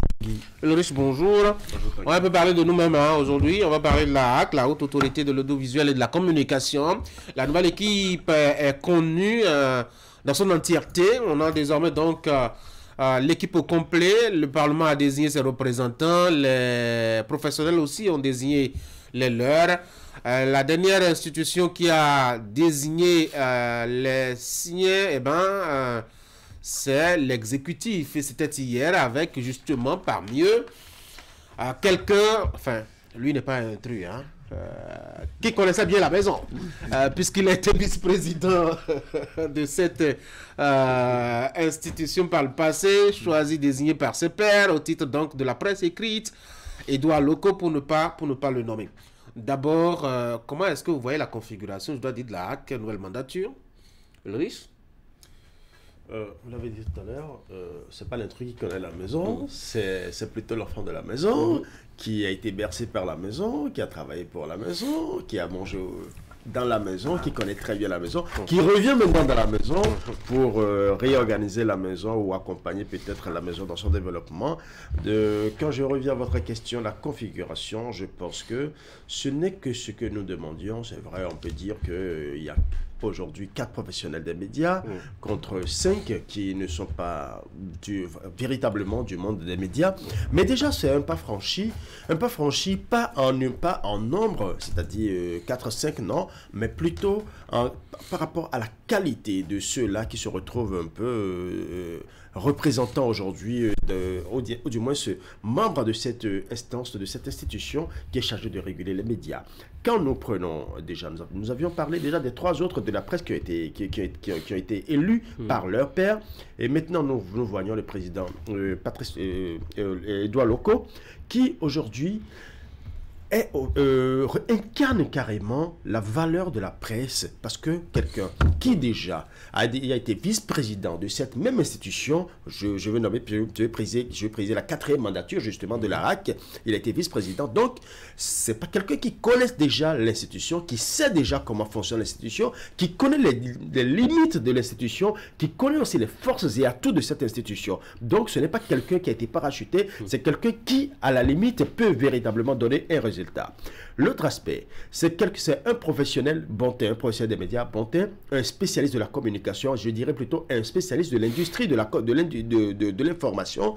A priori, c'est quelqu'un qui a fait ses armes dans la presse, qui a été patron d'entreprise, patron de presse, donc il a toutes les armes pour connaître. On va revenir sur ce que Édouard Loko peut apporter en tant que président, mais parlons de l'équipe. L'équipe pour moi peut apporter un plus à la corporation, aider la presse béninoise à mieux se porter. Maintenant, c'est dans les actes que nous allons pouvoir les juger. Nous avons pour la configuration Édouard Loko en tant que président, c'est déjà connu. Après, ils vont passer au vote pour choisir qui sera vice-président et qui va jouer un tel ou un tel autre rôle. Évidemment. Nous avons Fernand Baguidi, Gérard Dancha et Marcelin Khonoukou qui a été désigné par le Parlement béninois, justement. Ouais. Et puis nous avons Roukiatou Biofaye et puis Mohamed Barret, qui a été désigné par le chef de l'État au titre, donc, je dois dire, en tant que conseiller à la HAC. Et puis Basile Akibozo, Amaroussou, et puis Lionel Begonoudé, les représentants désignés par les professionnels des médias eux-mêmes. William, avis sur l'équipe? Je retiens 4 professionnels des médias. C'est ce qui m'importe le plus. Les autres profils, à part l'universitaire, très connu du domaine, Fernand Baguidi, et le député Khonoukou, qui est sa 2e expérience dans cette mandature. Les autres, je ne les connais pas. C'est sûr que la mandature me donnera l'occasion de les voir à l'œuvre, même si ce n'est pas une charge exécutive où on les voit dans l'action de façon quotidienne. Une équipe de gens qui connaissent la chose du métier, en majorité, parce que si je fais 6 ans connus, soit de la profession ou soit de la HAC déjà, contre 3 que nous connaissons très peu au sujet de la profession, je me dis qu'il y a un brin d'espoir. Je regrette que l'avancée que nous avons eue avec pour la première fois un président qui relève de la profession ne nous ait pas amené à franchir un autre Rubicon, c'est-à-dire celui d'une représentativité majoritaire des professionnels des médias pour cette mandature, c'est-à-dire avoir 5 professionnels des médias dans l'équipe de 9. Je crois que ce serait un stand innovation qu'on applaudirait une équipe comme celle-là, une équipe qui aurait 5 journalistes sur 9. Mais c'est déjà un pas de fait que d'avoir un journaliste à la tête. L'équipe a tout de bien. Maintenant, est-ce que ce sont les hommes ou les textes, mais la HAC nous laissait jusque-là sur notre soif. On espère qu'avec cette configuration, on fera des avancées parce que c'est le plus important. Eric, je pense aussi qu'avec cette configuration, nous avons un atout majeur qui vient justement de choix, qui vient d'être porté sur la personne de M. Edouard Loko. Comme le relevaient Ulrich et William, en plus de nos 3 représentants, ce n'est pas exagéré, n'est-ce pas, de dire que Edouard Loko aussi, n'est-ce pas, étant de la maison, n'est-ce pas, ramène notre effectif à 4 soldats, n'est-ce pas, pour la cause des journalistes. Donc je pense que avec sa présence et ce que nous connaissons véritablement de lui avec beaucoup d'admiration, il peut appuyer, n'est-ce pas, les 3 autres représentants des médias à véritablement bouger les lignes. Les autres, non, je pense aussi que ça va être la même dynamique avec Basile que nous connaissons déjà un peu bouillant, n'est-ce pas, qui pourra sans doute aussi jouer un rôle. Armand, voilà, justement, qui remplit sa mandature, certainement parce que il a eu à jouer aussi un rôle positif, que les collègues ont bien voulu lui accorder une nouvelle chance. Donc je pense qu'il y a une équipe qui nous offre plus d'espoir, n'est-ce pas, que d'inquiétude, que de soucis. Voilà.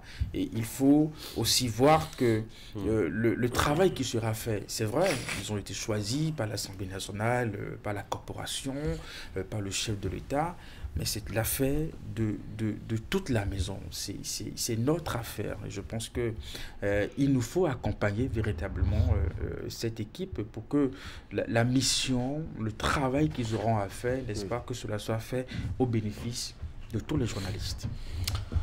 Frère bonjour. On parle un peu de la HAC, la Haute Autorité de l'Audiovisuel et de la Communication. On a commencé par évoquer, je dois dire, la configuration de l'équipe. Le matinal nous fait quand même un petit point assez intéressant. Ça fait 4 départs par rapport à l'équipe précédente, 6 entrées et 3 de conduction.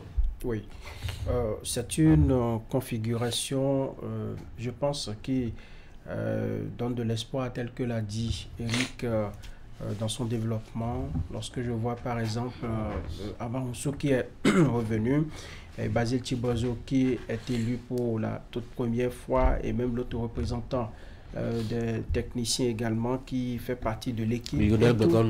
Voilà, et tous les autres qui ont été nommés par les politiques de l'Assemblée nationale et même du palais de la Marina. Je pense que c'est une équipe qui est bien constituée.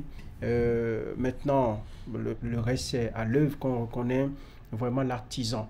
On doit pouvoir féliciter le doyen Loko Edouard pour cette confiance que le chef de l'État a placée en lui. C'est vrai que à sa nomination, cela suscite un grand espoir. Seulement, je vois Edouard Loko, moi je le considère plus comme un professionnel des médias. C'est vrai, c'est sa formation. On reviendra à Edouard Loko tout à l'heure. Parlons toujours de la configuration de l'équipe. Pourquoi est-ce qu'on ne peut pas avoir 9 journalistes sur 9? Parce que... Non, sérieusement, je veux savoir, pourquoi est-ce qu'on ne peut pas avoir 9 journalistes sur 9? Oui, William. Parce que la haute autorité de l'audiovisuel et de la communication n'a pas mandat que pour la presse. La haute autorité de l'audiovisuel et de la communication a essentiellement, selon ses fonctions constitutionnelles, puis étendues à ses attributions dans la loi organique. Elle est l'institution constitutionnelle de protection de la liberté de presse et tout ce qui va avec le monde des médias, mais ensuite, tout ce qui relève de la communication, les GSM, les télécoms, les nouveaux médias, relèvent des attributions de la haute autorité de l'audiovisuel et de la communication. Donc, je comprends l'envie... Quand je dis journaliste, peut-être je suis limitatif. Professionnel des médias. Oui, professionnel des médias et de la communication, je serais d'accord avec vous. C'est-à-dire des profils. Même quand c'est un député que l'Assemblée nationale nous envoie, quand on va interroger son passé, que, par exemple, on y trouve des expériences pratiques, soit dans les GSM, soit dans les télécoms, soit dans les médias, un peu comme Édouard Locaux actuellement, et ce serait de l'intérêt de l'institution. Non seulement cela va professionnaliser un peu l'institution, mais les débats seraient d'une certaine hauteur. Je n'ai rien contre Rémi Prosper Moretti, mais si je fais ce bilan de sa HAC, de la gestion de sa HAC. Lui, il est donc technicien. Il est télécom. Oui. Je trouve que c'est parce qu'il n'est pas vraiment en phase avec les réalités du monde de la presse et des médias. Ce n'est pas un procès à lui faire. Il n'a pas opté pour ça. Et quand vous le mettez président de l'institution qui a pour mandat constitutionnel de protéger la liberté de presse, il ne peut avoir un bilan comme celui-là, ou parfois un bilan plus terne que celui-là. Je lui garde pour ce bilan, fermeture de golf et tout ce que vous savez avec, mais je le dédouane légèrement du fait que je trouve qu'on lui a mis une corde au cou en le mettant... Vous voyez, c'est comme si on vous remet maths, physique à enseigner, alors que de base, vous êtes un littéraire comme Tanguy ou un juriste comme Franck. Et c'est là que finalement, vous devez... On veut massacrer le niveau des apprenants. C'est ça. C'est ça que je m'accorde avec vous. Moi, j'ai plutôt été de ceux qui ont pensé que la HAC doit avoir 6 professionnels de médias avérés dans tous les compartiments des médias. Quand je dis compartiments, je ne parle pas des catégories presse écrites, je parle de techniciens, de journalistes, de toutes les corporations, télécom, etc. que nous y retrouvons, et ensuite que les autres maillons de la communication aient chacun un poste de conseiller. Encore qu'on voit moins l'activité de la HAC au niveau des GSM, on voit moins l'activité de la HAC dans la régulation des autres types de communication.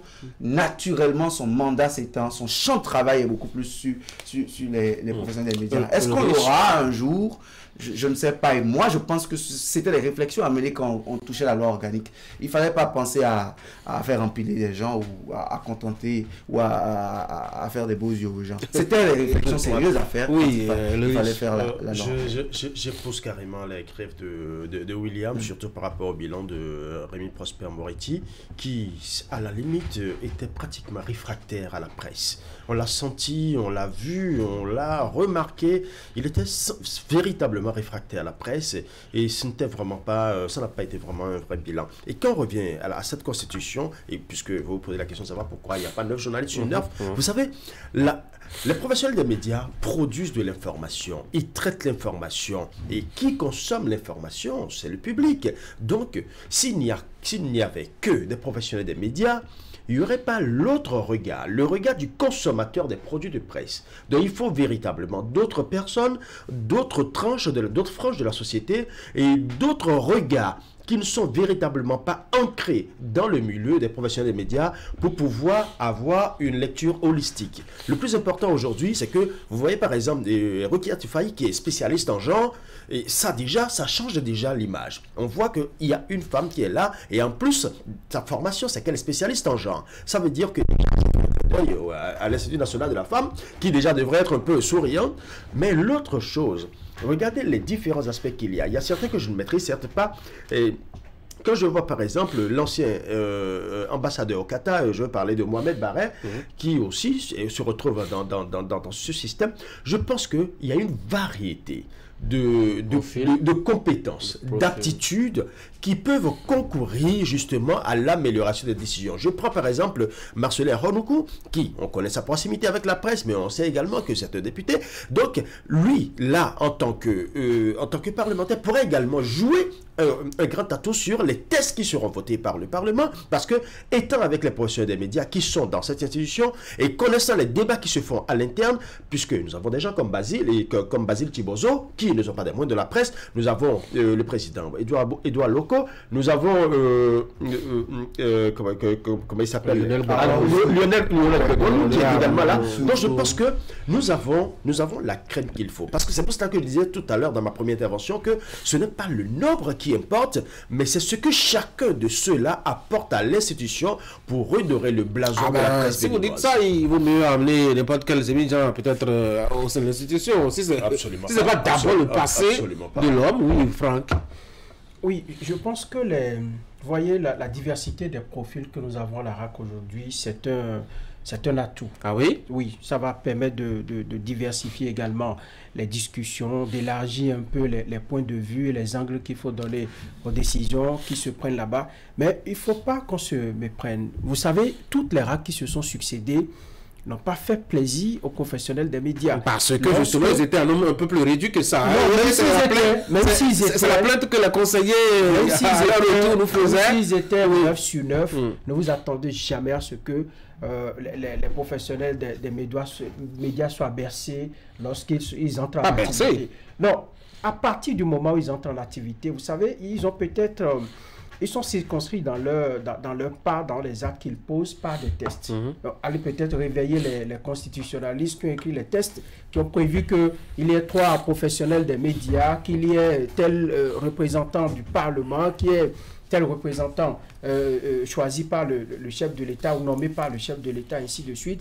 Et donc, c'est pour dire que dès qu'ils vont là-bas, ils ont des missions. Leur mission, c'est de recadrer, d'éviter qu'il y ait des dérives dans la presse. Mais parfois, on remarque qu'ils en font un peu de trop, où on nous laisse, disons, on ne sent pas qu'ils sont aux côtés véritablement de la presse. Aujourd'hui, ils sont à côté de la presse.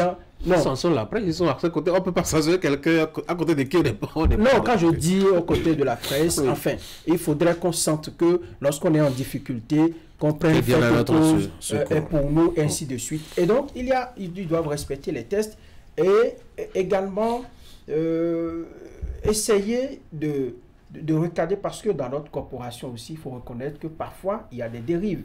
Et donc, à cause de ces quelques personnes qui ne respectent pas la déontologie, les tests qui régissent notre fonction, eh bien, notre profession, il y en a qui causent des dommages. Et donc, ils sont parfois obligés d'être sévères. Ce que je reconnais, c'est que lorsque Edouard Leco était à la RAC, c'est une RAC qui a été... la RAC de Théophile Natar. De Théophile Natar, qui a été très innovatrice, parce qu'on a eu des formations, ça a beaucoup bougé. Je veux bien voir ce côté-là d'Edouard Leco au niveau de la RAC qu'il préside aujourd'hui, pour qu'on s'en passe Prosper Moretti. On parlera des défis tout à l'heure. Oui, pas du tout senti. Eric, on va finir rapidement sur la configuration de l'équipe. Mais avant, le bilan de Moretti, c'est le bilan de tous les autres conseillers aussi qui ont participé à cette mandature. Et je pense que ne nous le rendons pas. Il y a des pesanteurs politiques. Ça reste une institution de l'État. Et parfois, on peut avoir le sentiment qu'ils sont téléguidés. On peut avoir le sentiment qu'il y a des décisions qui sont prises. Et qu'à la lumière de ces décisions, cela ne soit pas véritablement d'eux. Et donc, est-ce que dans l'architecture vraiment du fonctionnement, on souhaite que cette institution soit libre, un peu comme nous le revendiquons également dans les sites de notre métier. Nous voulons une liberté absolue. Et je pense qu'il faut se convaincre que ça ne peut jamais arriver. Parce que, à la fois, on veut que cette institution existe, mais en même temps, on veut la contrôler. On a dénoncé plusieurs fois l'émission de l'exécutif dans le système judiciaire. Parce que, voilà. Et donc, je pense que la RAC aussi vit ça. Et donc, y compris les conseillers et même le président.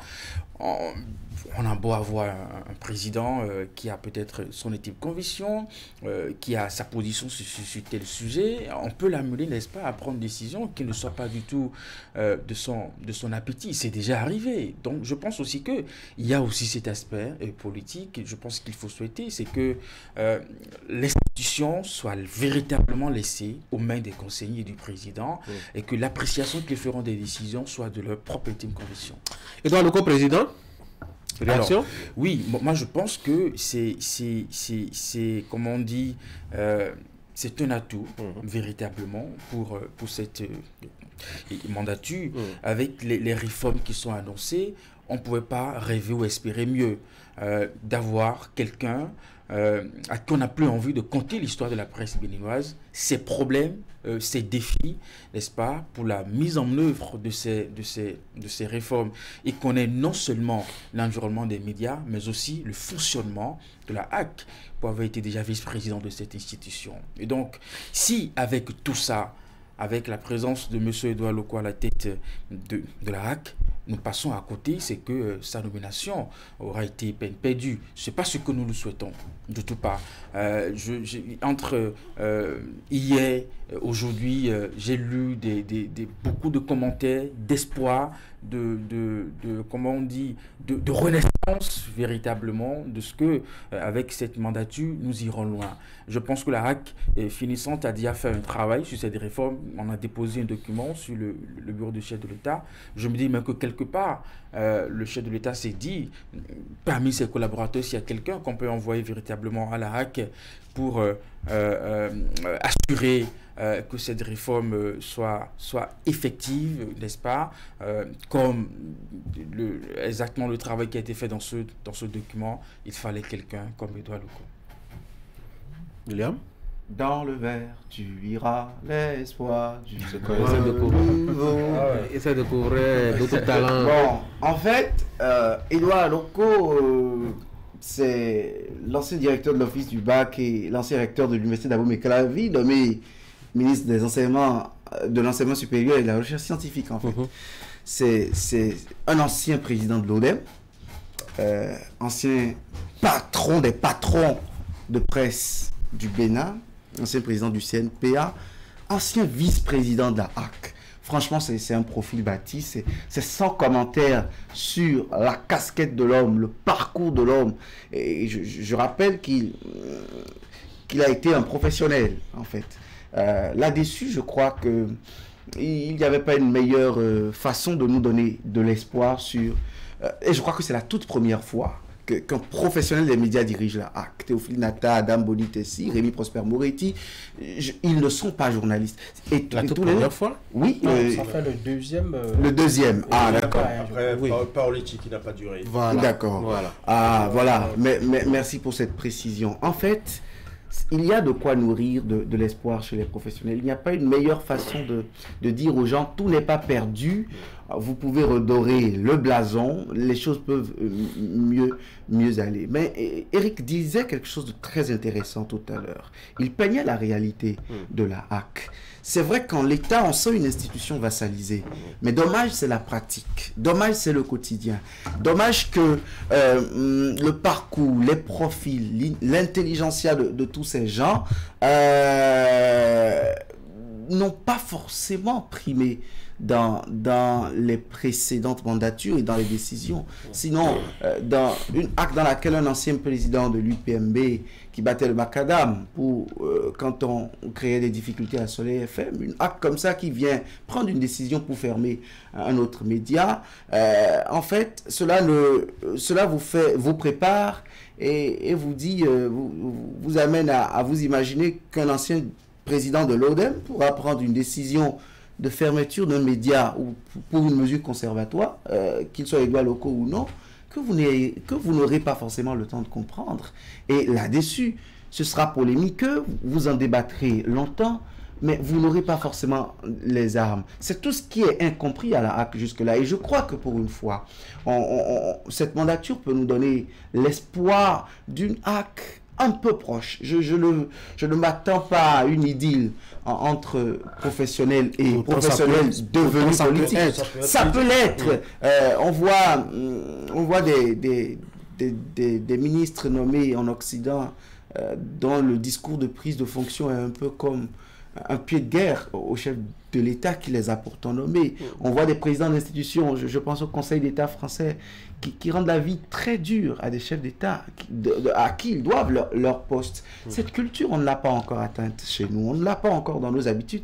Et j'espère que le parcours parlant, l'expérience parlante de l'actuel président et de certains membres de l'équipe feront que cette HAC, au moins pour l'honneur de ce qu'on a donné, du maillot qu'on a mouillé pour sa profession pendant autant d'années, ne s'éloignera pas beaucoup des professionnels. Je n'attends pas l'Eldorado, ils n'ont pas la manne à nous envoyer du ciel, ça je suis très réaliste, mais ils peuvent mieux faire, sinon corriger cette image très belle que nous avons aujourd'hui de l'institution. J'adore un peu Patrice Talon, vous savez pourquoi? Il trouve toujours le moyen de régler les problèmes. On a souvent dit dans les débats, dans nos discussions, qu'un professionnel des médias à la tête de la RAC ferait bien l'affaire, nous permettrait d'évoluer, de nous nourrir d'espoir et tout. Aujourd'hui, il a mis un professionnel des médias en griffe, parce que je vais y revenir, à la tête de la RAC. Bon, allez-y, faites, je vais voir, est-ce que ça va apporter le salut dans le monde de la presse au Bénin, ainsi de suite. C'est là que j'admire un peu l'homme. Deuxième chose, vous savez, Edouard Lecaux est resté dans les méandres du pouvoir politique, hautement politique, pendant, je ne sais pas s'il a été nommé au premier jour de Patrice Talon, mais il a fait... Bien sûr, il était l'homme de la norme. 8 ans qu'il est resté dans les méandres du pouvoir politique. Et donc, Edouard Lecaux, pour moi, va à la RAC pour 2 missions essentielles. En tant que politique et en tant que oui, il n'est plus professionnel des médias. Bon, on ne peut plus appeler aujourd'hui le nom d'Edouard Lecaux et dire, écoutez, c'est professionnel des médias, ancien président de l'ODEM, il a toujours la casquette de... C'est sa formation, d'accord, mais il est resté dans les, disons, dans les secrets du pouvoir pendant 8 ans. Ça compte beaucoup. Il va à la RAC, pour moi, pour 2 missions essentielles.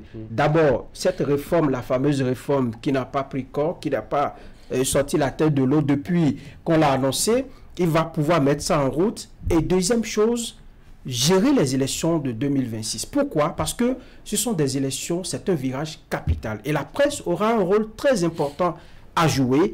Et si on y prend garde, c'est que ça pourrait encore amener à d'autres problèmes. Vous savez déjà, vous voyez déjà un peu comment ça bouge au plan politique, et lorsque les médias s'en mêlent, surtout au niveau des médias en ligne, il y aura un grand rôle à jouer là. Donc, en dehors de ces 2 missions, et puis, disons, la trouvaille du chef de l'État pour nous mettre face à notre responsabilité, je trouve aussi que Edouard Lecaux va batailler du pour garder son image. Parce que s'il échoue, parce que si les décisions sont prises, c'est lui qu'on verra. On ne verra, parce que quand on parle aujourd'hui, vous voyez, on dit Rémi Prosper Moretti, alors que c'est un travail collégial qui se fait. Et donc, Edouard Lecaux, il va pouvoir travailler à garder son image, à préserver l'image qu'on lui connaît, un professionnel des médias, un profil bien bâti, qui a de la compétence, ainsi de suite. Et donc, en quittant la RAC, il doit pouvoir quitter avec cette image-là, et pas trop écorché. Je pense que c'est un... il est là, sa mission doit être un peu difficile, j'avoue. Et le riche? Mission difficile, dira-t-on, mais je dirais plutôt mission sensible, parce que Edouard Lecaux, n'oublions pas qu'il a été le rédacteur principal du guide de déontologie et de l'éthique en 2005, et étant également ancien Tu étais président du CNPA à la signature de la première convention collective aussi, si j'ai bonne mémoire. Président du CNPA, ancien président du CNPA. Vous voyez les casquettes. Il a des casquettes qui lui permettent d'accomplir cette mission à bien.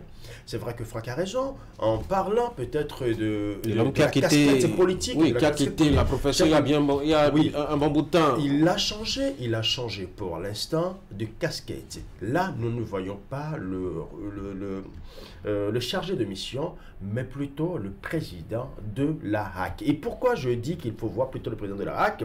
N'oublions pas que c'est quelqu'un qui a fait ses armes. Il n'a pas été parachuté dans la presse, il a fait ses armes dans la presse, il a été patron de presse, il connaît les réalités de la presse, les défis surtout, les contraintes et les limites de la presse, et il sait très bien sur quel levier jouer pour, d'une certaine manière, accompagner. Et moi, j'aimerais plutôt croire qu'avec toutes ces casquettes que Edouard Lecaux a aujourd'hui sur sa tête, il pourra mieux prendre des décisions en tant que président. Quand je dis lui, parce que c'est une décision collégiale, certes, mais c'est lui qu'on voit, puisque aujourd'hui, effectivement, quand on parle du bilan de Prosper Moretti, on ne parle que de lui, mais il y a des conseillers autour de lui. Ils ont pris la décision ensemble, même si la mesure conservatoire a été prise de façon unilatérale, il faut le préciser aussi. Donc, quand on regarde, par exemple, Edouard Lecaux, il faut préciser que, déjà, il doit pouvoir jouer sur sa casquette d'ancien président de l'ODEM, d'ancien président du CNPA, pour non seulement faire de cette RAC une RAC qui véritablement accompagne l'industrie de l'information, pas pour étouffer cette industrie de l'information, mais une RAC qui est prête à accompagner aussi cette industrie. Pourquoi accompagner? Parce qu'il est issu patron du CNPA et il connaît les réalités, les difficultés que les maisons de presse, les organes de presse ont aujourd'hui et il pourra mieux les accompagner. Il y a l'autre aspect, la spécialisation dans la presse qui aujourd'hui est devenue l'enjeu de taille, puisque c'est vrai, il y a les médias sociaux, mais aujourd'hui la spécialisation commence par devenir une obligation, une nécessité, et je pense que c'est des schémas sur lesquels cette HAC doit beaucoup plus s'accentuer.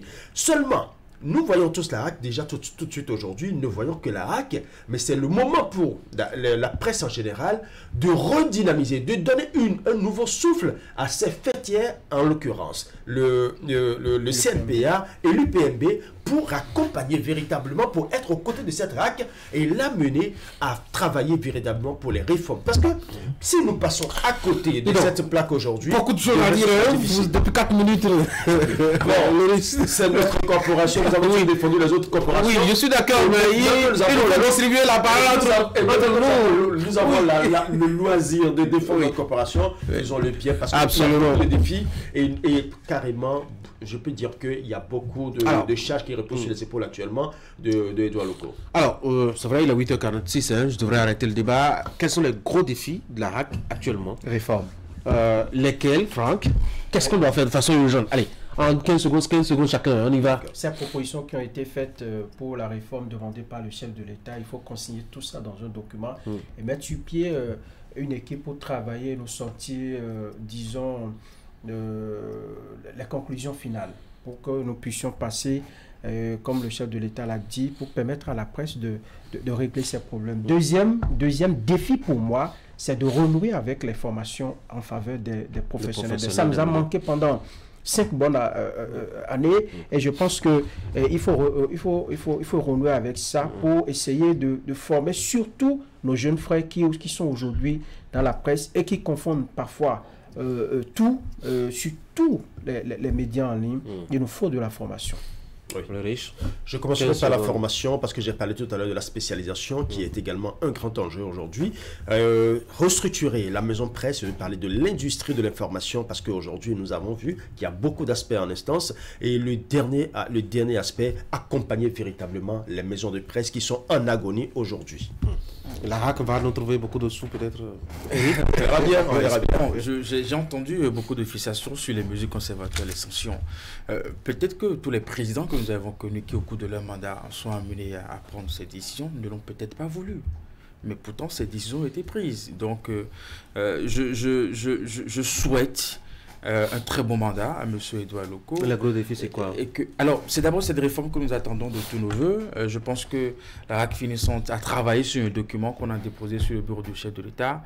Nous n'attendons que la mise en œuvre. Paraît-il que, à l'occasion de son élaboration, on a écouté les fêtières qui ont fait des propositions, ODM, UPMB. Donc, je veux croire que le contenu vraiment de cette réforme touche la vie, n'est-ce pas, des journalistes. Et puis enfin, que la HAC, avec Edouard Loko, qui est cette réconciliation entre les journalistes et puis la HAC. Vous savez, on a toujours observé la HAC comme une maison très loin de nous. On s'y intéresse à peu. Qui est devenu la hache. Donc, je pense qu'il y a un travail vraiment de reconnecter les journalistes. C'est notre maison, mais on n'a pas toujours ce sentiment. Il faut ramener la légitimité de la HAC dans la tête des professionnels des médias béninois. Et il faut faire évoluer les réformes tendant à revaloriser la profession elle-même, le métier, et ensuite ses acteurs. Les gars, merci beaucoup pour vos contributions ce matin. Je vous souhaite passer une très bonne journée. Vous nous libérer? Oui. Sinon, vous voulez rester ici?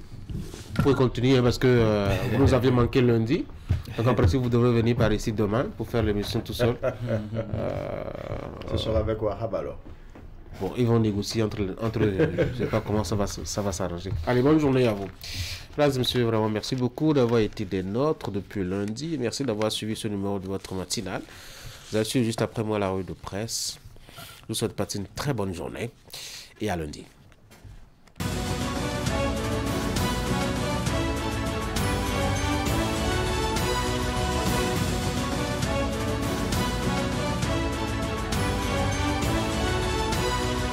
Mesdames et messieurs, bonjour. Édouard Loko de retour dans les locaux de la Haute Autorité de l'Audiovisuel et de la Communication et prend la tête de l'institution. C'est l'homme qu'il faut à la place qu'il faut selon Fraternité. À en croire le journal. Pour une bonne gestion de l'instance de régulation des médias au Bénin, l'on ne peut trouver mieux. Édouard Loko, c'est bien le choix du président Patrice Talon. Ce pionnier de la presse béninoise sera accompagné de Roukiat Biofaï et Mohamed Barré, en plus des représentants de l'Assemblée nationale et des élus des médias. En clair, explique l'apparition, Patrice Talon vient de faire un choix éclairé car il a opté pour le profil d'un professionnel de la profession pour redorer l'image de la presse béninoise. Autrefois vitrine qui reflétait l'image positive de la liberté de presse et d'expression en Afrique et dans la sous-région, regrette Fraternité, la presse béninoise est aujourd'hui au bas de l'échelle. La preuve, certains pays comme le Sénégal, le Burkina Faso, le Cameroun, qui n'avaient pas la notoriété de la presse béninoise, font à présent mieux en vue de garantir la liberté de presse et le professionnalisme. Aussi, faut-il noter que ces médias sont marqués par une forte concentration autour des groupes de presse. Face à ce tableau sombre, la 7e mandature de la HAC aura à définir les grandes lignes qui permettront à la presse béninoise de retrouver ses lettres de noblesse selon Fraternité. Le matinal pour sa part trouve que le choix de Édouard Loko est inédit. Un journaliste pour diriger la HAC est une deuxième dans l'histoire de l'institution. À sa manchette, le journal affiche l'album photo des 9 membres de l'instance de régulation que va présider Édouard Loko dans les 5 prochaines années. Pour rafraîchir les mémoires des uns et des autres, le Canard rappelle que Édouard Loko est l'une des figures emblématiques de la presse béninoise.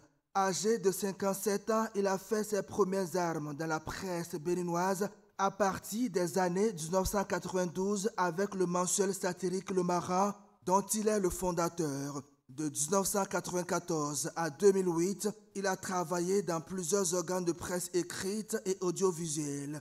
Il a entre autres occupé le poste de rédacteur, rédacteur en chef, directeur de publication, grand reporter, directeur général adjoint. Au nombre des organes de presse écrite et audiovisuelle dans lesquels il a officié, on peut citer Le Matin, Le Progrès, Eden TV et Diaspora FM. De 2009 à 2014, il a été vice-président de la 4e mandature de la HAC, président de la commission éthique et déontologie. En 2002, il a occupé le poste de président du réseau des instances africaines de régulation des médias. Il a été président du Conseil national du patronat de la presse et de l'audiovisuel. De mai 2016 jusqu'à sa nomination, il a été chargé de mission du président de la République, responsable de la communication média. La nation, de son côté, parle du pari d'un retour. Pour le quotidien du service public, ce n'est ni un intrus ni un bleu qui prend la tête de l'instance de régulation des médias au Bénin. La nomination de Édouard Loko ce mercredi 3 juillet 2024, selon le journal, tranche avec celle de ces 20 dernières années dans la vie de la Haute Autorité de l'Audiovisuel et de la Communication. Le journal qui publie le CV de Édouard Loko dans ses colonnes indique que longtemps chasse gardée de personnalités étrangères à l'univers des médias, la présidence de l'institution au titre de la 7e mandature échoua à un professionnel des médias dont le parcours singulier a marqué les esprits. S'il s'entend dire que son obsession a été toujours de rendre à la profession ce qu'elle a su lui donner, Édouard Loko n'a de cesse de se mettre au service des plus jeunes en s'investissant dans leur formation. Son retour dans l'antre de la régulation des médias, 10 ans après l'avoir quitté, sonne comme un signe du destin puisqu'il y a peu, rien ne l'y prédisposait. L'obligation qui était faite aux conseillers de ne siéger qu'une seule fois constituait bien un frein à toute velléité de renouvellement de leur mandat selon la nation. Le gouvernement Talon opte pour l'intensification des productions céréalières et maraîchères, nous renseigne l'événement du jour. En croire le Canard, la décision a été prise ce mercredi 3 juillet à travers l'adoption d'un programme spécial. Le dit programme vise à apporter et ou amplifier des innovations technologiques déjà développées par certains projets actuellement en cours d'exécution. Le quotidien rappelle qu'en raison des effets du changement climatique et de la forte chaleur observée entre les mois de janvier et mai, la campagne agricole a été marquée entre autres par une faible production de cultures maraîchères, notamment la tomate, l'oignon et le piment. Et pour éviter la répétition cyclique de ces situations, le gouvernement a retenu un ensemble de mesures pour intensifier durablement les productions maraîchères et céréalières afin d'en assurer la disponibilité et l'accessibilité aux populations selon l'événement du jour. La primeur parle d'expansion des canaux d'accès à télévision hémicycle et précise que André Dossat révèle le changement fondamental et les challenges de ce média thématique. La parution nous apprend que les téléspectateurs peuvent désormais capter les signaux de télévision hémicycle depuis le jeudi 27 juin 2024 sur le bouquet Canal+. Cette expansion va engendrer d'importants changements et de défis selon le journal. À en croire André Dossat, directeur des services de l'information et de la communication de l'Assemblée nationale. Dans les colonnes du journal, Télévision Hémicycle du Bénin a connu un changement fondamental dans l'accessibilité des activités parlementaires au public. Cette intégration réduit d'une manière ou d'une autre la distance entre le député et l'électeur, d'où elle joue son rôle d'outil de redevabilité. Il ajoute que cette télévision va permettre aux citoyens béninois et aux parlementaires d'interagir. Télévision Hémicycle, selon André Dossat, est une chaîne thématique parlementaire qui n'offre pas que pour le Parlement béninois, elle en offre également des contenus des parlements africains et par ricochet du monde entier. Merci de votre aimable attention.